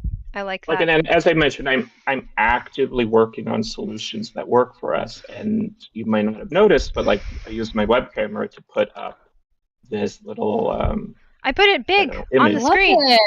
Right, where I'm keeping track. But I didn't come in at the beginning and everything. But yeah, I'm just, workshopping this idea. That is a really great artifact. And like it could, even be like used to show like this is the kind of stuff we've talked about without and it could even be like a version that might be fit for the public even more than like if we want to discuss some things privately, but we could show the world this is kind of where we're at. Join us if that appeals to you, but you got to be in here if you want to be in like the private conversations where we might talk about stuff that's not to me the way you put that, because I personally am at the place where I don't care about the public, right? I'm trying to come up with solutions, and like public are people that are not, they're going to hinder me in coming up with solutions at this point. I already have a core of people that I can work with on the parts that I'm working on. And it's just interesting to note that you and I have disparate instincts in this moment. It's okay. And then I have a different one too, where I'm like, okay, I know that the person that I am, the person that I built with the materials that I started with, I am good at being kind of like a mentory role model thingy, right? So I'm like, I probably should be doing that, but I'm not going to come off as a guru. It's more of a like, if anything, like, yes, I should be trying to share some aspect of this because I'm like a spokesperson. Maybe that's the better way to put it. I'm kind of like a spokesperson, but the solution is individual. Right. So, sure, but again, you can be like a solution distributor. Right? Yeah.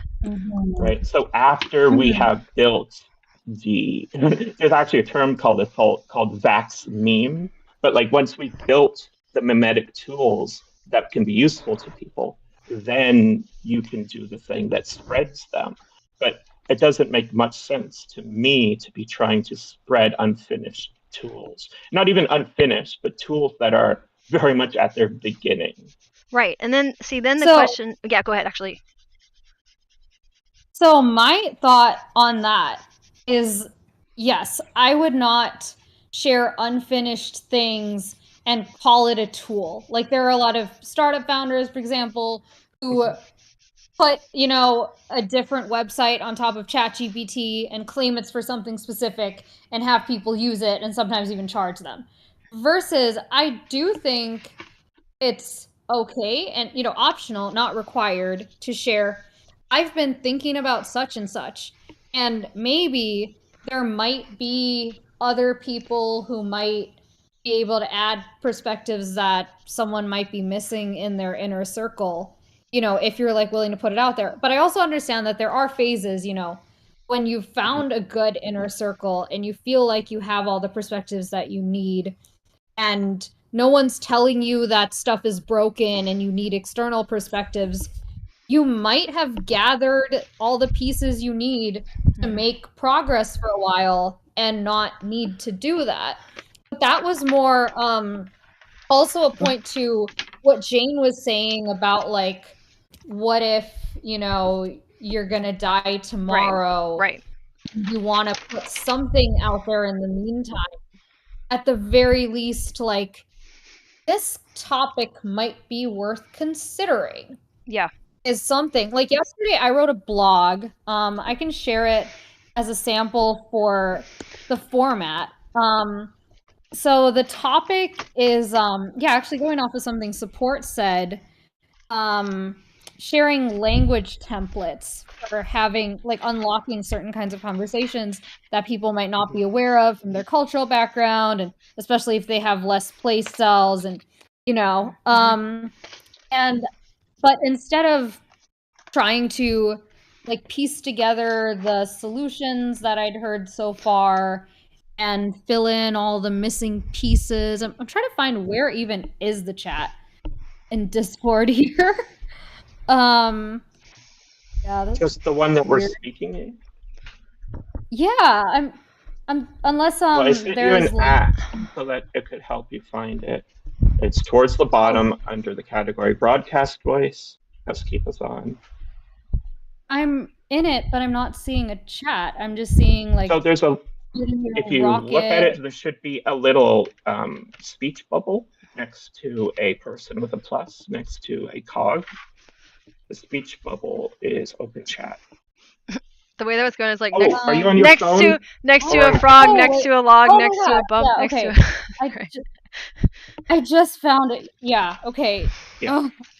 Yeah, whenever I try to forgot to multitask, my situate. brain, like, forgets. There's two forms of Discord, and I forgot to situate which one you were on. But yeah. Interesting. Okay, well, anyway, I put it now. And what I ended up doing, because I knew if I tried to approach writing a blog from that perspective of what a finished idea looks like, I might never get it done. And, also the way dopamine and the hype cycle works, I might lose interest in the middle and move on to build other objects. But I felt like I did have this finished sub idea about the value of sharing language templates.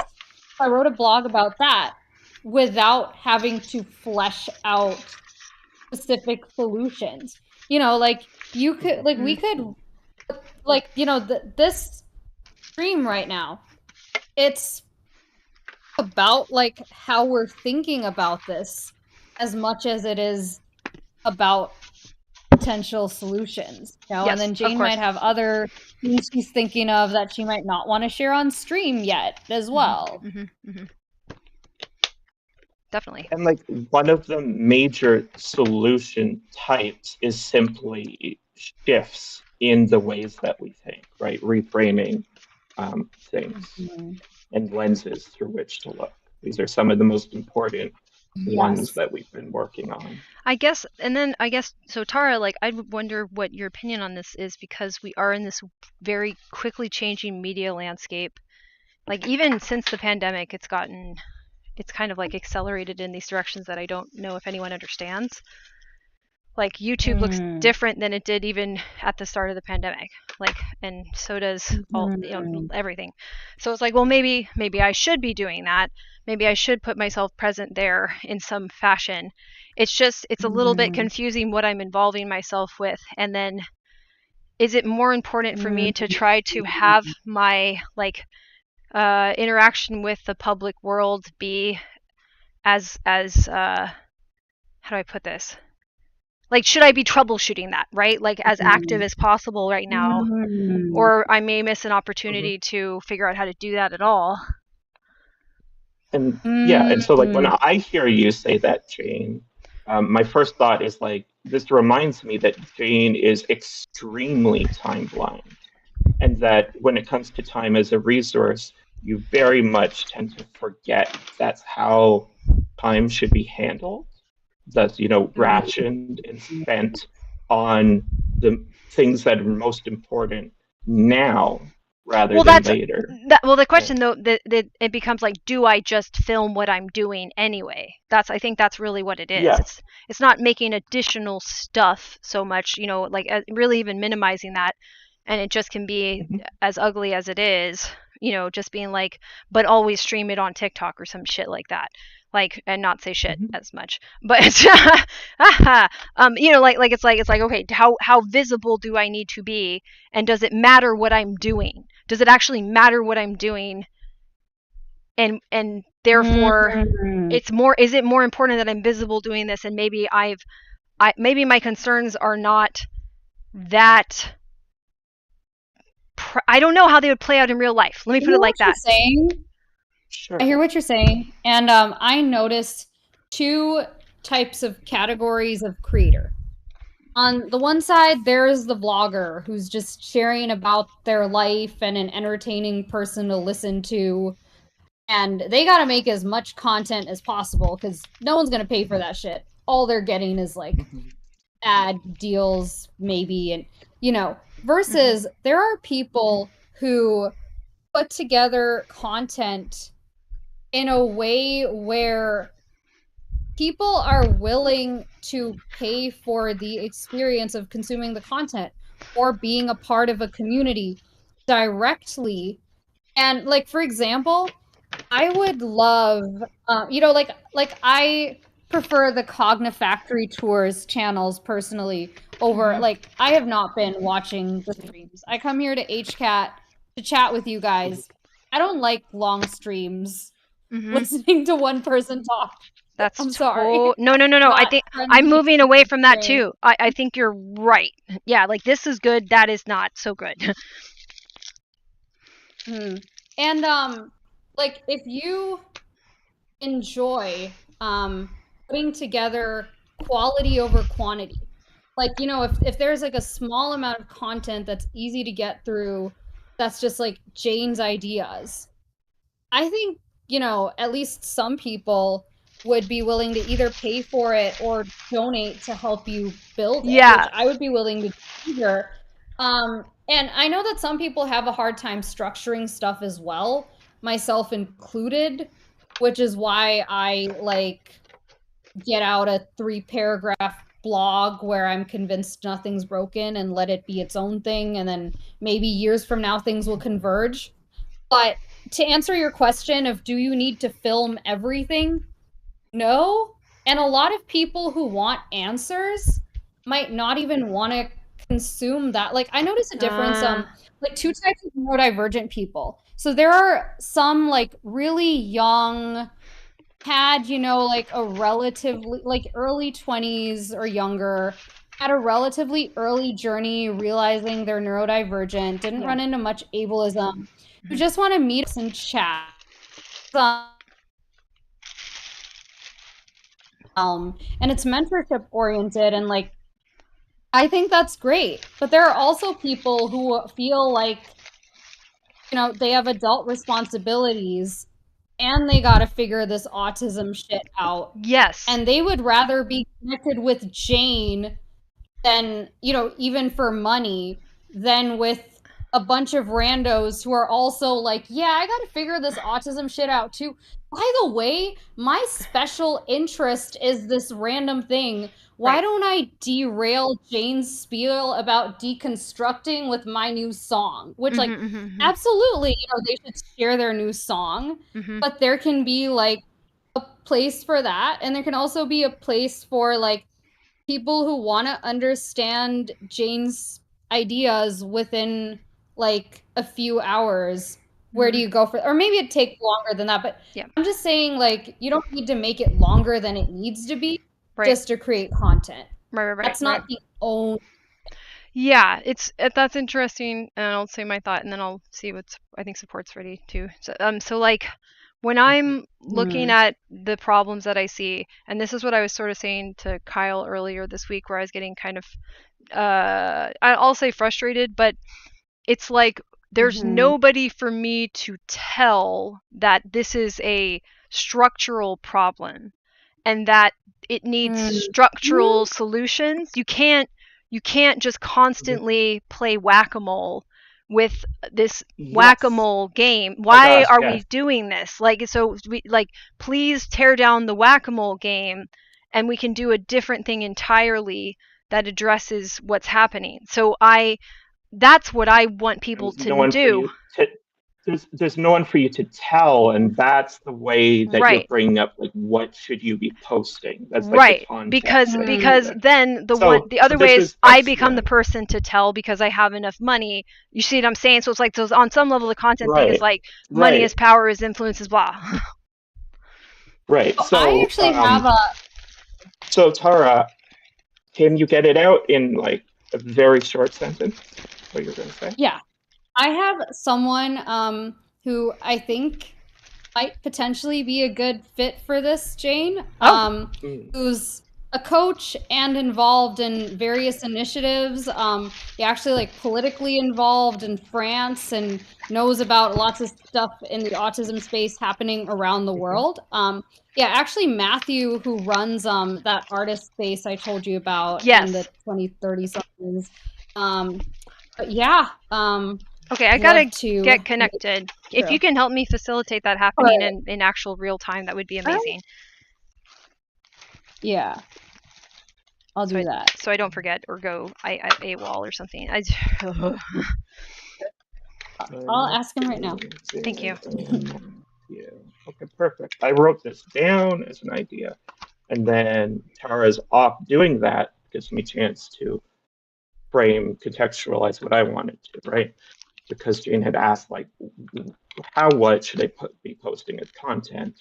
And I had come into the voice call with my own idea island to explore, where I wrote down, like, noticing that one needs to be solving higher order abstractions of the problem that they've been trying to solve, right? And so right now in my life, as an example of this, is that every time I notice that I'm hungry, or that at time that I will be hungry, like every time I notice I should eat, I am once again collecting all the tools to go through the process of figuring out what to eat, right? And so I keep solving this very low order abstraction of the problem instead of taking time investing in going and building a higher order solution that can then solve this problem for me quickly 3 times a day, or ideally make it so that I don't ever have to think during the day, should I eat? But rather, I already have set up the solution as a routine, and feeding my body just becomes a solved problem that I no longer have to spend thinking time interacting with, right?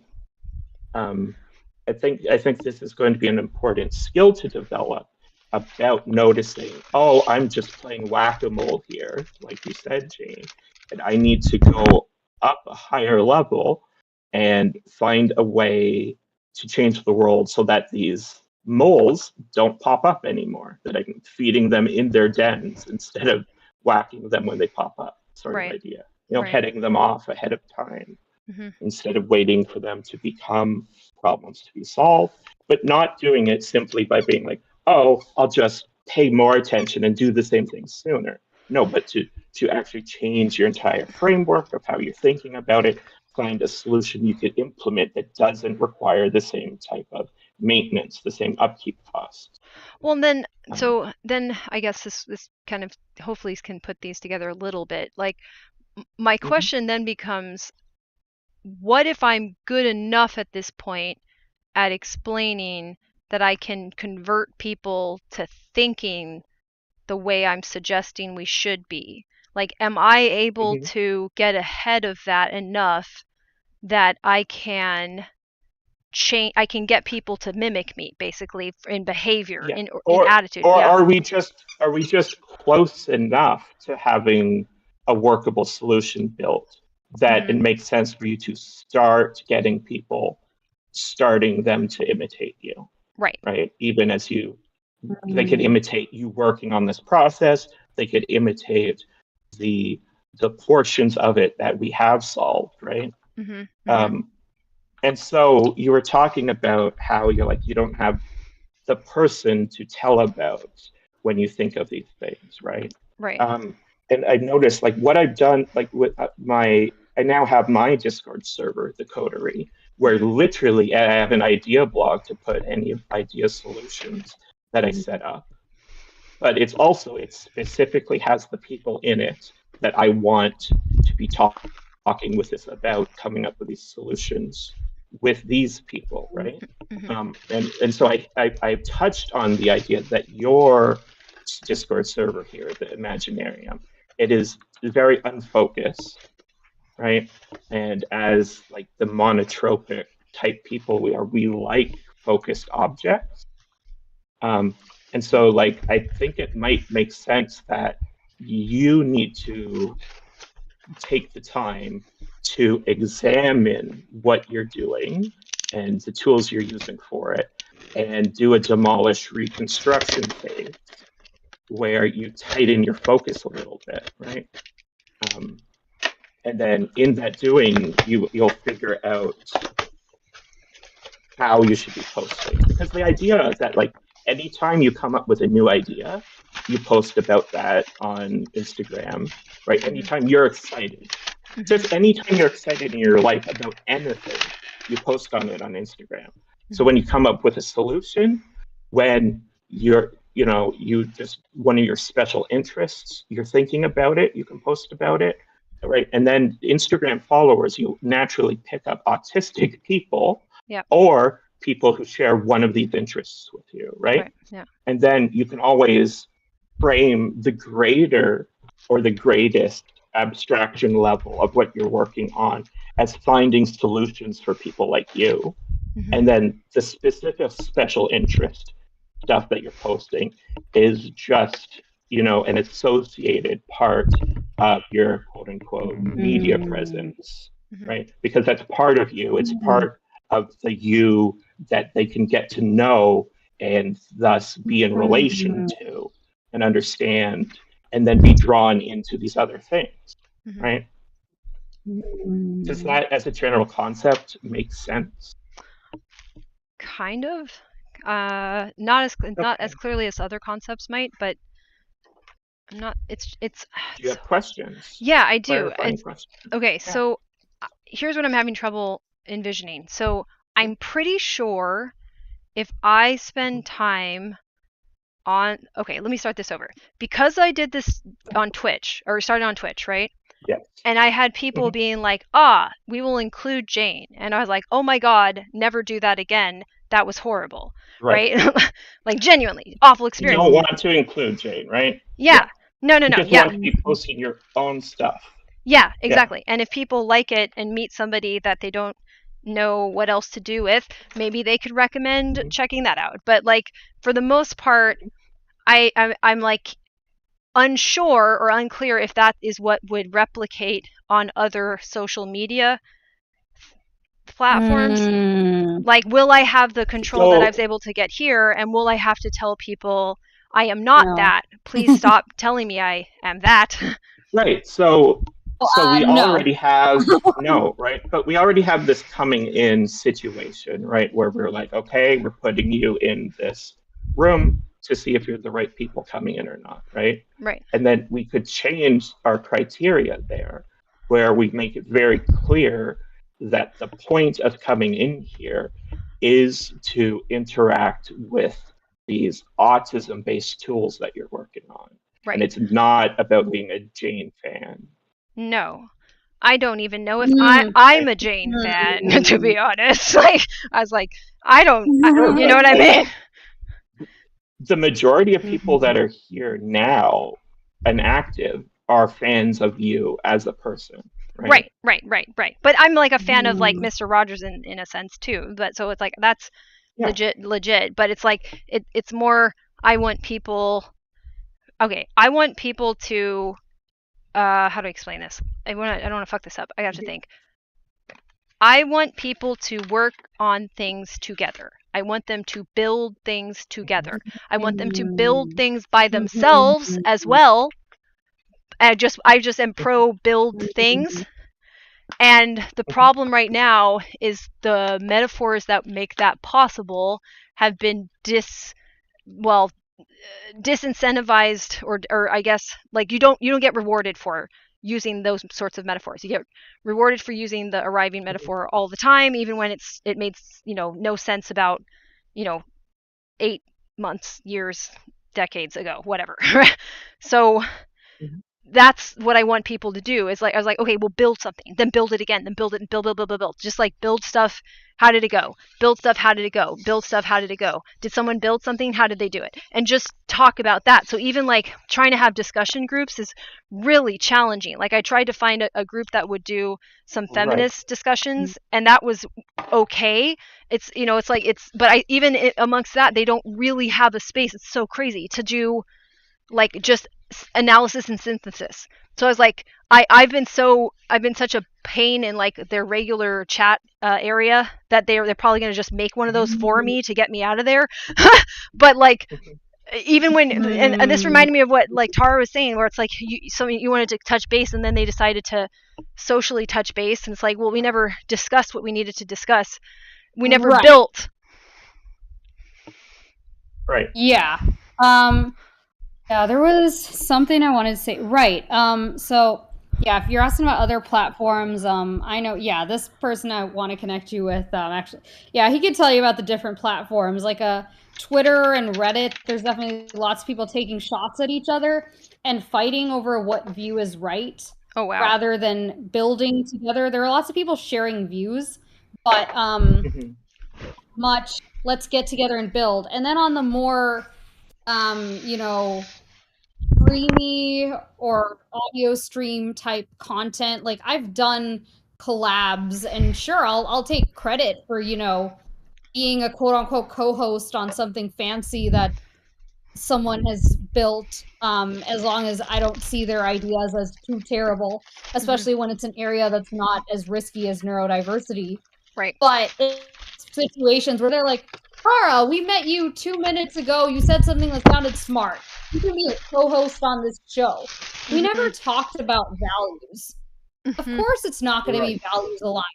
And there is a risk that I'm going to be perceived as endorsing stuff I don't.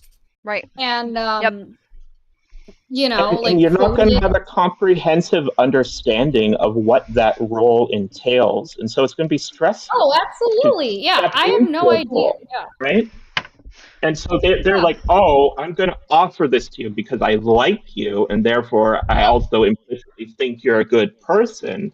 And all you need to be in this role is just to be a good person, because a good person behaves in the way I expect a person to behave.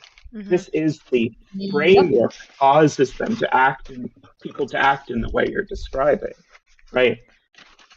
And so to go along with that framework is going to be stressful for you as someone who doesn't live that framework. Absolutely. It's a world of eyeballs as opposed to ideas and really fleshing out the ideas. And I do believe, so I've seen a lot of people start from nothing and build a sustainable business within a couple of years once they had an idea that people liked. I know things don't sell themselves like they used to on the App Store, but I've seen it done. Like when something is truly good, word of mouth will bring people in. Like you don't need to be competing with the people who want to make a living just streaming for its own sake. Right. Like if you enjoy streaming, if that aligns with your values in other ways, if it, you know, is more aligned with other identities of yours, sure. But I don't think that is necessary for getting in front of people to make systemic changes happen. All you need is one intro from one person who thinks you're smart and knows someone. Right. And, you know, people are exploring autism. They've been getting to know people through that. And you can have conversations with people who've gotten a lot of the internalized ableism out already, rather than on the streams with people who want brownie points for calling themselves autistic. Right. Right. Yep. No, that makes sense. Okay. All right. That makes sense. So yeah. So I guess like my next action step, or my task would be just like getting connected with Matthew and seeing if that's the right way to go. And just, you know, I need to have a little bit more nerve about my ideas too, because it, you know, I'll always, well, you know what, I'll just work through that. I'll just say things. What do I have to lose? You know, like if I'm right. Like yeah, I've been talking to him about my own like limits of my knowledge of my ideas. Yeah, those are like the kind of collaborators I'm looking for at this stage, is like people I can talk through, like, I don't know what I'm doing with, I don't, you know, do you agree with this idea? Do you think this is safe to put out there? Right. Rather than like putting out this veneer of like, yeah, I know what I'm talking about. And, well, you know, you don't want to be like Teal Swan or some shit, you know what I mean? Where you're just like telling people an insane thing that you might as well believe in crystal magic or something. Which I don't think I'm doing, but yeah. Yeah. Yeah. I don't think you are. And yeah, like I hear you there. And I think that like the way you present yourself is just like, you know, and you share where you found stuff and how you put it together and all of that. Yes. I think that's really helpful. Cool. Okay, that's good to know. Okay, I'm less worried about it. It's new, and I'm just like making sure I don't go off societal's rails so far that, like, you know, I no clip out of reality or something. Yeah. Yeah, I feel like he'd probably appreciate your perspectives. And yeah, I'll keep thinking of like if I run into anyone else who is neuroaffirming, unlike that other person I wanted to connect you with at one point. Oh yeah, that was, but you know what, we learned a lot. That was super fascinating. Oh yeah, it's really sad. And she was saying that the neuroscience world has a lot of ableism. And like yeah, oh, definitely. Like the neurodiversity coaching world has lots of ableism in other ways, but there are the exceptions, and Matthew's one of them. Yeah. Well, for example, for anyone who's listening to the stream, yeah, the actually autistic coach on any of the socials or theautisticcoach.com. Yeah, I'm okay. I'm gonna make sure that this becomes like an anchor object, and I can focus on doing that, because like one of the things that comes up too when people are talking about ableism. So I'm reading some book that's related to this that gets me going over to look at this study about the mice and yada yada, right? And they're calling behaviors that are autistic fearful, right? They're saying that they're not exploring, and therefore they're not risk taking and yada yada. And I'm like, you know what? The amount of risks that I have taken in my life is a lot higher. Yeah, right?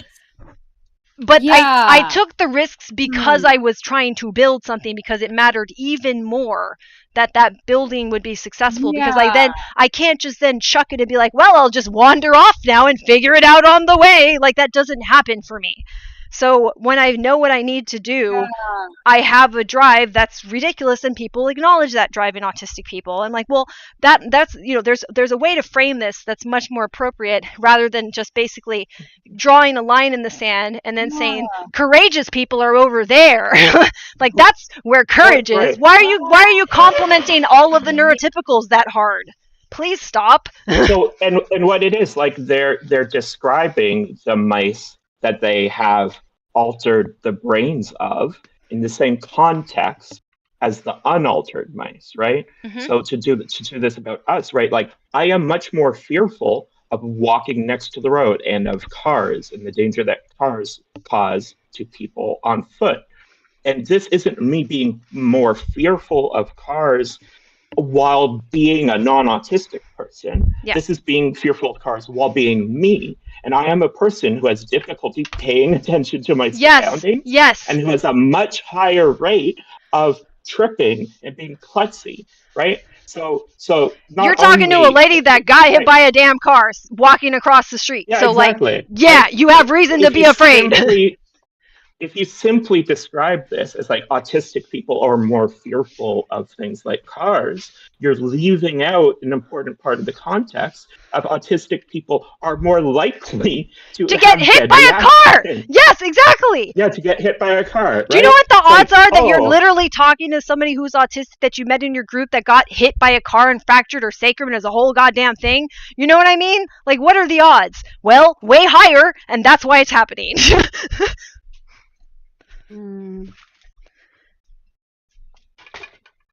Thank you for that. I needed that. That gives me more nerve. But yeah, so like the ableism, right? To get back to that. So that's an example of ableism where the entire framing evolutionarily of why it's like this. And it's like, oh, well, you must be in an unsafe environment, yada, yada, yada. I'm in the same environment as everybody else. So you're calling me paranoid, as opposed to I can't navigate the environment normally. I have a visual spatial disability. Yeah. And again, like the way ableism works with invisible disabilities, right? The fact that we get called fearful while a blind person having more anxiety about being near roads and cars would be, is because of this higher reality value assigned to disabilities that are clearly able to be seen. They did not compare the mice that they altered with mice that are congenitally blind, and they did not describe the congenitally blind ones as more risk averse or more fearful, or they didn't use those terms, but they used them for us, which is not good. It's or accurate. Why should it be? If I am a living nested complement for somebody else, what life is that for me? Yeah, I think we're using a lot of our cup for risk, just like surviving life a lot of the time. By the way, Matthew is down to connect. Can I start like a group chat on Instagram? Yes, that's great. Awesome. Thank you. Yeah. Okay, that gives me that cheers me up a lot. I've been going through the so that gives me something to focus on that feels a little bit more like I'm not constantly dodging boulders, or I don't know. Well, the way that I described it was I feel like I'm, what did I say? Hold on. It was my Instagram stories, but I also said it to Kyle. I feel like I've been on a very long flight to This Is Finally Over Island, and the pilot is lost.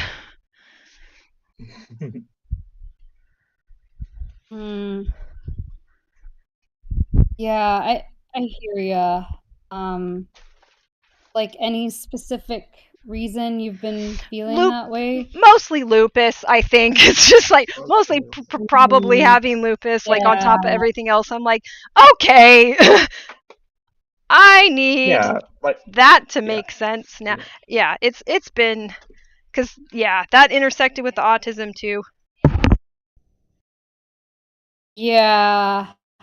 Yeah, and just like associatively, it makes me think about like I've been constantly trying to dig my way to no longer disabled island, right? I've been trying to find paths to the place where I'm not disabled anymore. And so simply by realizing that that's not a thing that can happen, and therefore I shouldn't be working on, freed up so much of my energy reserves to be applied to actual problems that have solutions instead of just being burnt up for no reason. Well, and there's an analysis here that I won't get to quite make until I know what the hell's going on with like autoimmune disease and why it was so hard to be taken seriously. And it's like, oh, well, that had to do with autism too, where it's like, okay, because it all is gonna end up. It's all going to end up like kind of gravitating towards that, just because people have noticed that I have autism a lot most of the time. like the idea that they didn't is them trying to not insult me, and I'd rather I was just insulted at this point.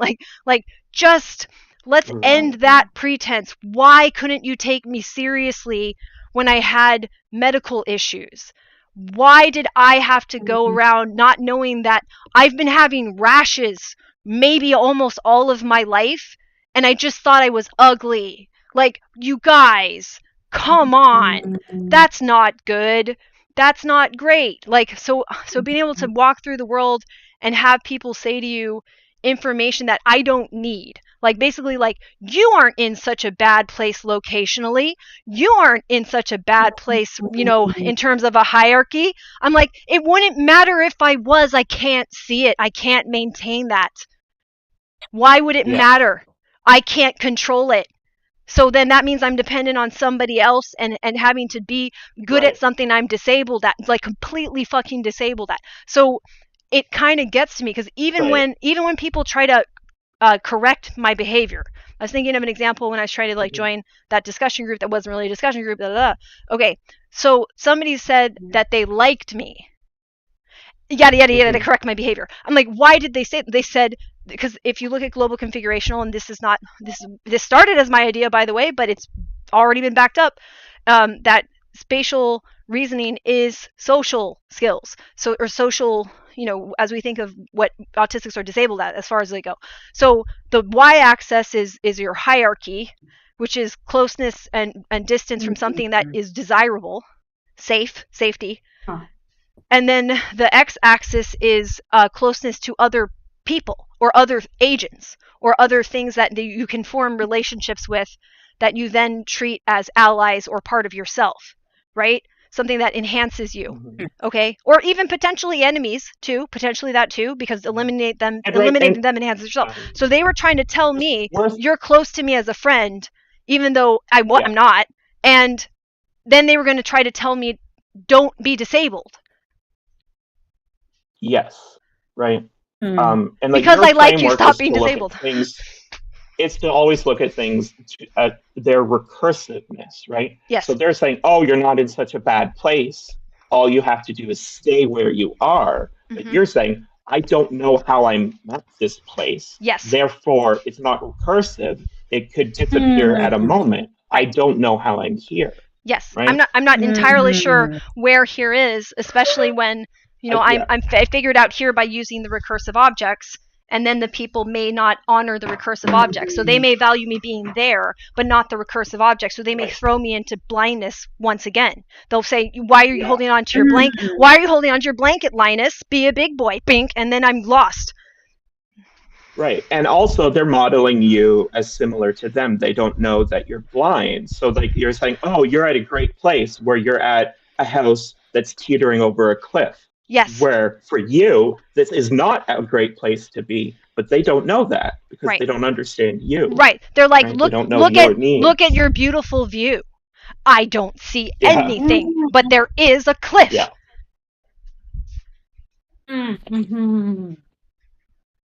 Right. Yeah. I see that a lot in discussions about community, where it's like so focused on the positive and just like I feel like some kind of villain for pointing out anything negative that's real that's happening. Right, if you were doing the deconstruction as needed, right, or the demolition as needed, that would make complete sense and would be very helpful. In fact, pointing out something negative when that something is a concept that is part of these people's lives that they are using, right? This is deconstruction, right? They're saying you are taking apart part of the reality that I use every day by being negative about it. Oh yeah. I'm taking apart their social grid by telling them that the social reality, and they are like, what is wrong with you? I'm gonna stop giving you this object, the reward, the prize. Right. Because they live within the social reality map, right? They treat it as though it is reality, and they say that it's good because it gets them rewards often enough, right? They are succeeding within this social reality map. And so you are trying to erase parts of their map that don't conform to reality and let them get more in touch with reality and make a map of it. But they are upset. They don't want to build a map of reality. They don't have those skills. And even if they did, they would have to be taking apart everything they've built. Oh, I got it! This social reality. Oh my god, I got it. So what they're able to do is lie too, right? So let's say they're like, oh, you're at the house with the beautiful view, right? And then you're like, don't even worry about there's a bridge across the cavernous, pit, but there's no bridge, right? But then they know they need to get to the other side, so they lie about how they actually got there and say there's a bridge because they don't want other people to get there, so they want people to fall. So the whole thing is a bullshit exercise where they're like, you're really a good person if you can get to the other side of this cavernous pit, right? And while it's possible to get to the other side, the social fiction says you do it by walking across the invisible bridge, right? But it's not real, and then they pretend that they walked across, and the invisible bridge could be mommy and daddy's money. Sure, and they also, they mentioned that they like you, Jane, because the kinds of people that fall into that gap are the kinds of people that we don't like, right? Yeah. So the part of their social reality, if they like you, they need to imagine something that means that you aren't in danger. They need to imagine reality in such a way that you're actually okay. Because if you're not okay, they need to change things. And, that's intensive. That burns energy. That means taking apart situations that have been working for them. Yes. Our brains don't like having to do work. Yes. Right? Yes. Right? Right. Yeah. No, because then they have to fight the sense of should. Go ahead. Yeah. I've been told by people you'll understand once you're more evolved. This is part of the spiritual journey. I'm like, oh gosh, living in a world where it's not safe to go outside. This is how it has to be. Not how it was 20 years ago. Right, and this is mimetic nonsense being used as talcum powder. Right, you're being like, here are some ideas I don't understand that I use to soothe my sense of should or emotional state that says the world is wrong and I should be fixing it. No, here are just some words I don't understand that say everything is fine. The world is how it should be. And I'm worried if I then prove that there is no invisible bridge, because I start to get mad, I get, and then it's like, fine, I'll become a mad scientist and I'll prove to you that there's no invisible bridge. Ha ha ha. And then someone's going to want to throw me off. That's what suddenly you're the witch and they want to burn you because you're attempting to defy God. God is the social reality. Yes. And quite literally, God has emerged as their attempt at mapping the social reality. As we get further from when it was put into place, we deify it more and more. Absolutely. 100%. Because they understand why it is that way less, right? Yes. Yeah. That even counts for like things people are trying to say, like, so people are trying to understand social media and how it spreads ideas as quickly and weirdly as it does, and they're saying it like they're like kind of like leaderless semi sort of like religions, but not. I'm like, that's probably true. Like, we're probably reinventing cults and stuff like that. Oh yeah. So, but that's what you just described. Like, that's what that is. Like people already, Yep. somebody lied, is like somebody in the chain of this is lying. And that's important to note, and not to be like, oh, they're morally bad for lying. It's just that, like, lying is junk data, y'all. It's junk data. So why is that happening? Oh, because we can live inside of social reality, and to encourage us to do so, we can invent deities that will say it'll be chill if you do this thing that actually doesn't make any rational sense. Don't worry about it. Right, and so there's an issue with the term lying in English because it's implying intention, right? Right. And when we like this person's lying, if they're lying or mistaken. What's important is that Or they're deluding. saying things that are untrue. Yeah. You're right, they're delusional. Yeah. Whether they are acting delusionally on purpose with intentional lying, or they're acting delusionally because they're mistaken. Either way, they're delusional. Right. Or acting delusional. Right. And this is where I get back to, like, I don't always like when people overuse valid in the psychological sense, because it takes away from valid in the logical sense. Basically, they are invalid, or usually it's just invalid, like usually and untrue. So it's just not sound. Like, so the thing that they're saying isn't a good guess about the universe we live in. And the reason why it's not a very good guess is, like, it's even falling apart at the seams of its own logic. So, like, that's when it gets to me, where it's like, that's the difference between there's a, I forget what they call it in psychology, just to jump between logic and psychology the way I would. There's bizarre delusions and non-bizarre delusions. So, like, a non-bizarre delusion still seems to live in the universe we live in and follows some amount of rational sense, right? And a bizarre delusion, all bets are off. And usually the logic eats shit, where it's like invalid logic as well. So nothing actually, like, the math ain't mathing, right? So that's what's so frustrating, is like you really end up with both of those problems, where it's not a likely model of our reality, and the model itself is internally inconsistent, invalidates itself already. Right. And so when it's internally inconsistent, it can't be a good model of reality. Right. And then you have God of the gaps, right? Where you're like, well, if we don't know, maybe God. Yeah. If it doesn't really work, maybe God. And similarly, like, hey, it's working enough for me, therefore God made it. Right.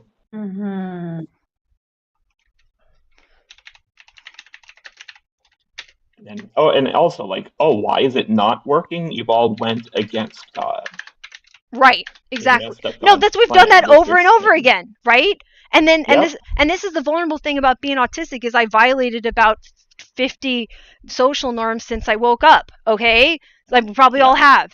So then they're going to be like, that's why you defiled God, or like, or evolution, whatever they want to make up, right?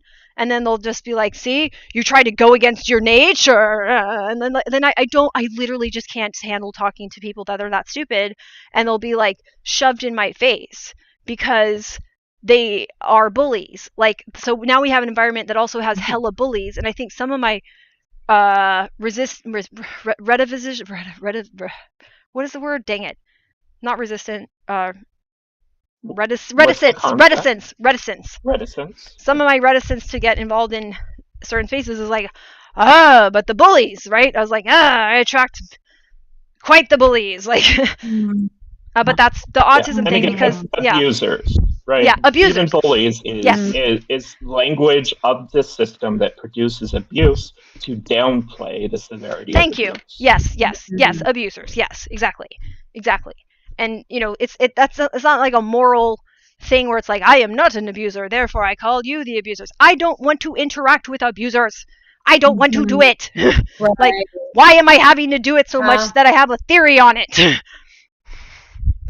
No, you don't. That's the thing. Like, okay, like, I'm sitting here offering to be your first customer. Yeah, okay. Yeah, that's true. I bet I'm not the only one. You could live in a world of, like, I wouldn't be surprised if you could already make at least a couple $100 a month just like from being around people you feel comfortable with. Right. Okay. Like doing this kind of. All right. I'm gonna just take that as what I'm gonna do. Okay. Cool. I've absorbed the idea. It's in my bones. Got it. Yeah, I'm more comfortable with that too. My job that I really like, which is a good, like, it's not, and it's part-time, so it's not gonna eat up too much time, but it's very special interest. We get tips. So people Venmo me tips and like give me cash tips. I probably, yeah, right. So probably since I started working, I've probably earned like $500 in tips.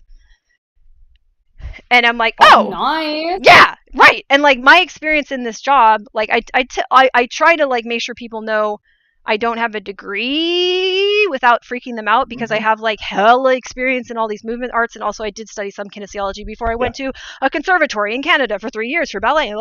But like all of those experiences in my society didn't give me a degree.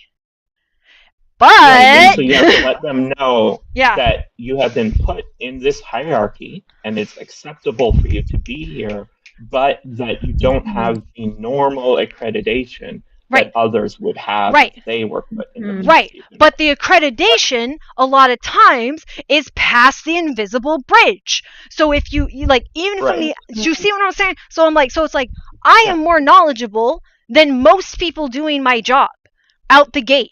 Like I can say that confidently. And even when I did my like exam, I scored higher than most people doing than the average of doing the exam, and all those people have kinesiology degrees. So like, okay, so they crossed the bridge, right? And I don't know where they went. I don't know where the bridge is, but I will never have that piece of paper that says this trophy says you did the thing, which is what people can threaten to take away from us. What, getting back to what Tara was saying, when they're like, oh, we don't like you, we want you kicked out of this space, we're going to take away your stuff. Yeah. The stuff is our credibility trophy, which I'm like, So it helps me to have this conversation and be like, you know what? I've had people just be like, I'm going to give you money because I liked that. And it's like, okay, so you could just tell what's up. Okay. And like one of the people, we will say like that on the bench. So one of my clients this week is a kinesiology professor at one of the colleges in the area. And she rebooked with me. So if she rebooks with me and she's out here teaching this, you know what I'm saying? I was like, okay, yeah, right. So if you're saying this to me and I have any sort of like internal consistency where I'm like, I know I worked on dance a long ass time. I know I worked on the theory of like behavior a long ass time. And as soon as I even had the inkling that I had autism, it started to kick off this whole exploration. And once I got my diagnosis, it was just like putting, like rocket fuel in it. Okay, then I probably do know what I'm doing at a similar level, which is good. Because then I don't have to worry about, I don't know, just being in a situation that I'm not prepared for because I don't have the trophy that you get at the end of the invisible bridge. Right. Oh yeah, it really sounds like you have you heard of the book 1,000 True Fans? No. So, the idea is that if you can charge 1,000 people $100 a year by giving them true value, you can make $100,000, and you do not have to give a shit about the rest of the world. And it sounds like there are people out there with taste who value what you have to say, like people who know a space, like that kinesiology professor, versus people who don't know the space. And there are a lot of people who don't know a space who still want to get famous because college costs an arm and a leg and they see it as their path. And like might not see the ethical potential consequences if they do something unsafe. But there are people who do have a level of knowledge and they're like perceiving that you like know what you're talking about. And like I'm saying this on the autism side as someone who feels like I've outgrown most of what's out there. and found problems with it. Right. And Yep. I like haven't really found anything on your side aside from like that some things that you do might not work for me because of the concentration issues. Right. But like you're not, shoving it down my throat that no, like you're just not believing in yourself. Right.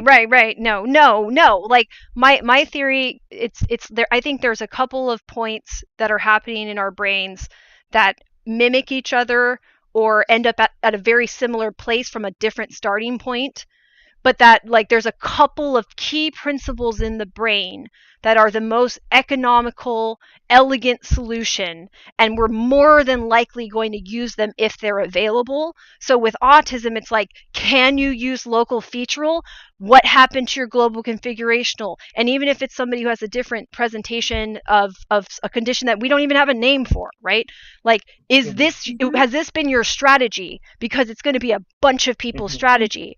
And from there, we can start to say this strategy can be built up on purpose for the value of it being actually a good idea that we didn't learn to understand as a good idea, or we treated as fearful or not willing to do exploring or risk taking. So we frame this as something to avoid being. So when you are it, you then can hate yourself, be in denial, constantly be confused. So to take that state away from people and to then instead give them a sense what's been happening was framed incorrectly.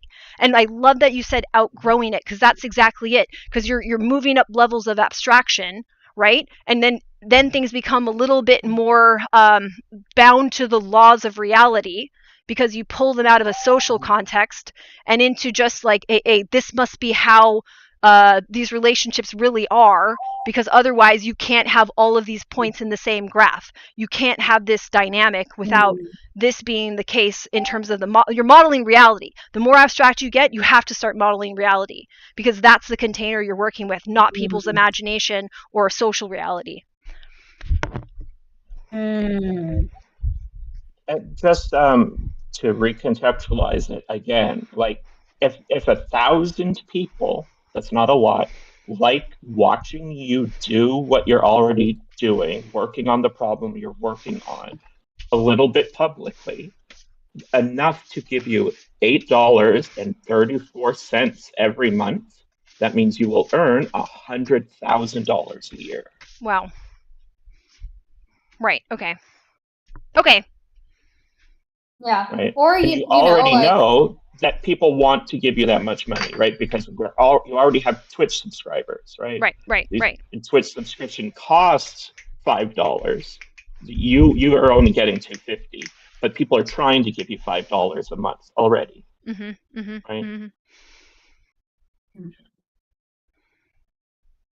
Thank you for like shifting the lens to talk about this. I appreciate that, because it's a little more personal than typical. So I just wanted to appreciate the peer support from both you, Tara, and you support at this time, because I have not been in a great set of back-to-back problems, and this gives me a lot of like feeling that I'm not just drifting around in my life where things can't actually make sense. Like they almost make sense, but then I lose them again. I have been feeling that so hard. Yeah, like I've been going through a phase, like I was talking about earlier, of lots of objects falling apart and just like losing. Like last year, I like lost anchoring on a level where I didn't know it was like possible for all of these cells to fall through like at once. Right. And then I'd try to build something, and then something else would happen, and like, yeah, that was like the closest I've gotten to hopeless in like 2 years, because I've been through some shit. But yeah, like I hear you, and you've been doing a lot at once, and you've been learning a lot about the world through like this work, and also the approach you've been taking of like getting exposed to the Twitch sphere, like to do this work. And there's this phase lots of people go through, and like Matthew and I talked about this as well, like with my experience in tech, where you start out in the social reality and like, you know, see it yourself before realizing that it doesn't fit reality. Yes. But that, yeah, like that's not a sustainable place to be. Mm-hmm. And I see a lot of value in what you're doing. I'm not sure what the monetization will look like, but I do know that doing a bunch of dysregulating stuff, welcoming lots of chaos into your world, hoping that someday it'll make money. Like the Twitch situation that you were talking about is similar to what I see a lot of the founders in my group doing with fundraising. Oh, we have to go to all these events that are overstimulating and where people are assholes because like someone, you know, there are these stories of people getting discovered that way. Right. Well, there are also people getting discovered in their own Discord. Right. Right. Yeah. This very much reminds me of the conversation I was having with the client on the bench he's works for LucasArts, so he's like very successful programmer for video games and Star Wars, all this stuff. So interesting person, nerdy, definitely. But he was saying that he's done like mentoring with this group that's like a Bay Area institution, and that sometimes they would host conferences for like, you know, resume writing, just building career skills. And a lot of the kids coming out now, like, or the very young people, like, you know, late teens, early 20s, are like, what do I do? What exactly do I do? What do I follow? What is the exact right path? And then he was saying that once you get all the people that are, you know, working with him in a room and they're just talking to each other because they were talking before the conference, and they were all saying like this, they never would believe that it would have been them in this situation, that they had given up several times, that when it actually went through, it was them just trying to prove a point and then get on with their lives, like just like that none of them had planned for this, and that the things that actually helped them were not what they anticipated helping them. So I know that's true. And I appreciate you reinforcing that, because it's still not the narrative. And I like the social narrative is like you're like in a Disney biopic of some famous person who just suddenly had this magical talent and everything just fell into place. They're kind of an underdog, but not really. Right. Yeah. And like the actual reality of capitalism is that it's a lot more of a lottery. And that's how it works at And the it's most not fundamental level. It's not as fantastical. Right? If you follow, it's mundane. If you follow the prescribed way to do it, then you're just going to be one among many people who might randomly be the one that gets elevated up by the system, right? But because it's a lottery, doing it your own way also can be the way that gets you brought up, right? And then because you're doing it your way, maybe it could get you successful because you're doing a different thing as well, right? So they tell you, make sure you follow the path we set out, because maybe it will work. But right, to get you to just do that. If you go your own path, you now have two chances for it to work out, because the path they described isn't really the path to success. It's just one path to try while you figure out if you randomly become successful or not. Right. And the real path to success is the like mom and dad situation, the knowing the right people situation, right? That's the real path to success. Elon Musk, it doesn't matter what he does, he goes to success, right? Right. And that's not an option. But the social reality can't bear to look at that in a truthful manner. Right. And so we get told these are the steps to become a success, even though that's not how it actually functions. Right. Like the invisible bridge system, like they take basically a couple people across every once in a while just to be able to write a story and tell people exists. Yes. And how many people fall through the cracks for that to happen? Meanwhile, people still exist and have needs and are willing to buy stuff that works. Right. Right. Like, I don't think we need to play the system. Mm-hmm. Mm-hmm.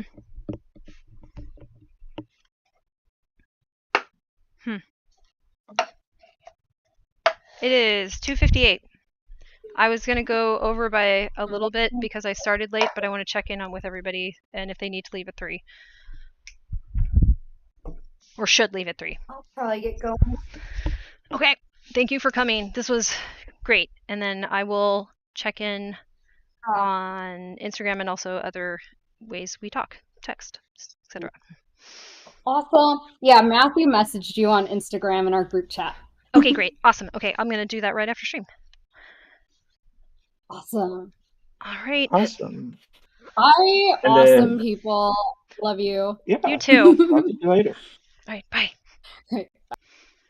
All right. Okay, so I can So- do wind up. Jane, is there anything else that you need to do on stream? Not really. I just figure like make sure everything is covered. If there's anything you wanted to do. So if there's any extra time after stream for just you and I to talk, that would be Oh, great. let's just go do that. Is- I'm sure nobody would mind, or because also my mom's yelling at me now. Yeah, that's what I'm saying. Because and it's not like the stream has a very specific course that it was trying to go through, right?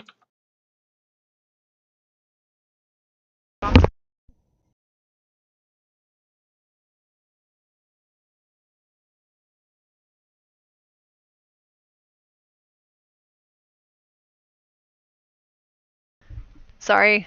Okay, yeah. Okay, so then I'm gonna end the stream now. Okay, am I here? Hello?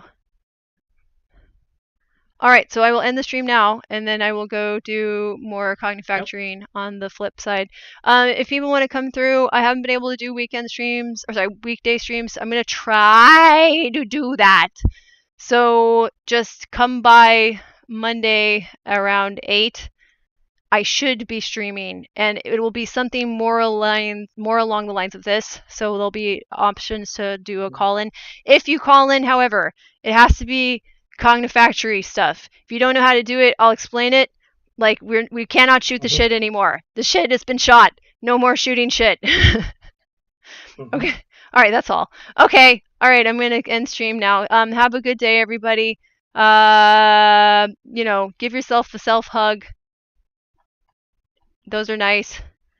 And I will make sure I'm not streaming on the other thing. Oh man, I love it. My YouTube is like just a flat line. 0 views. Perfect.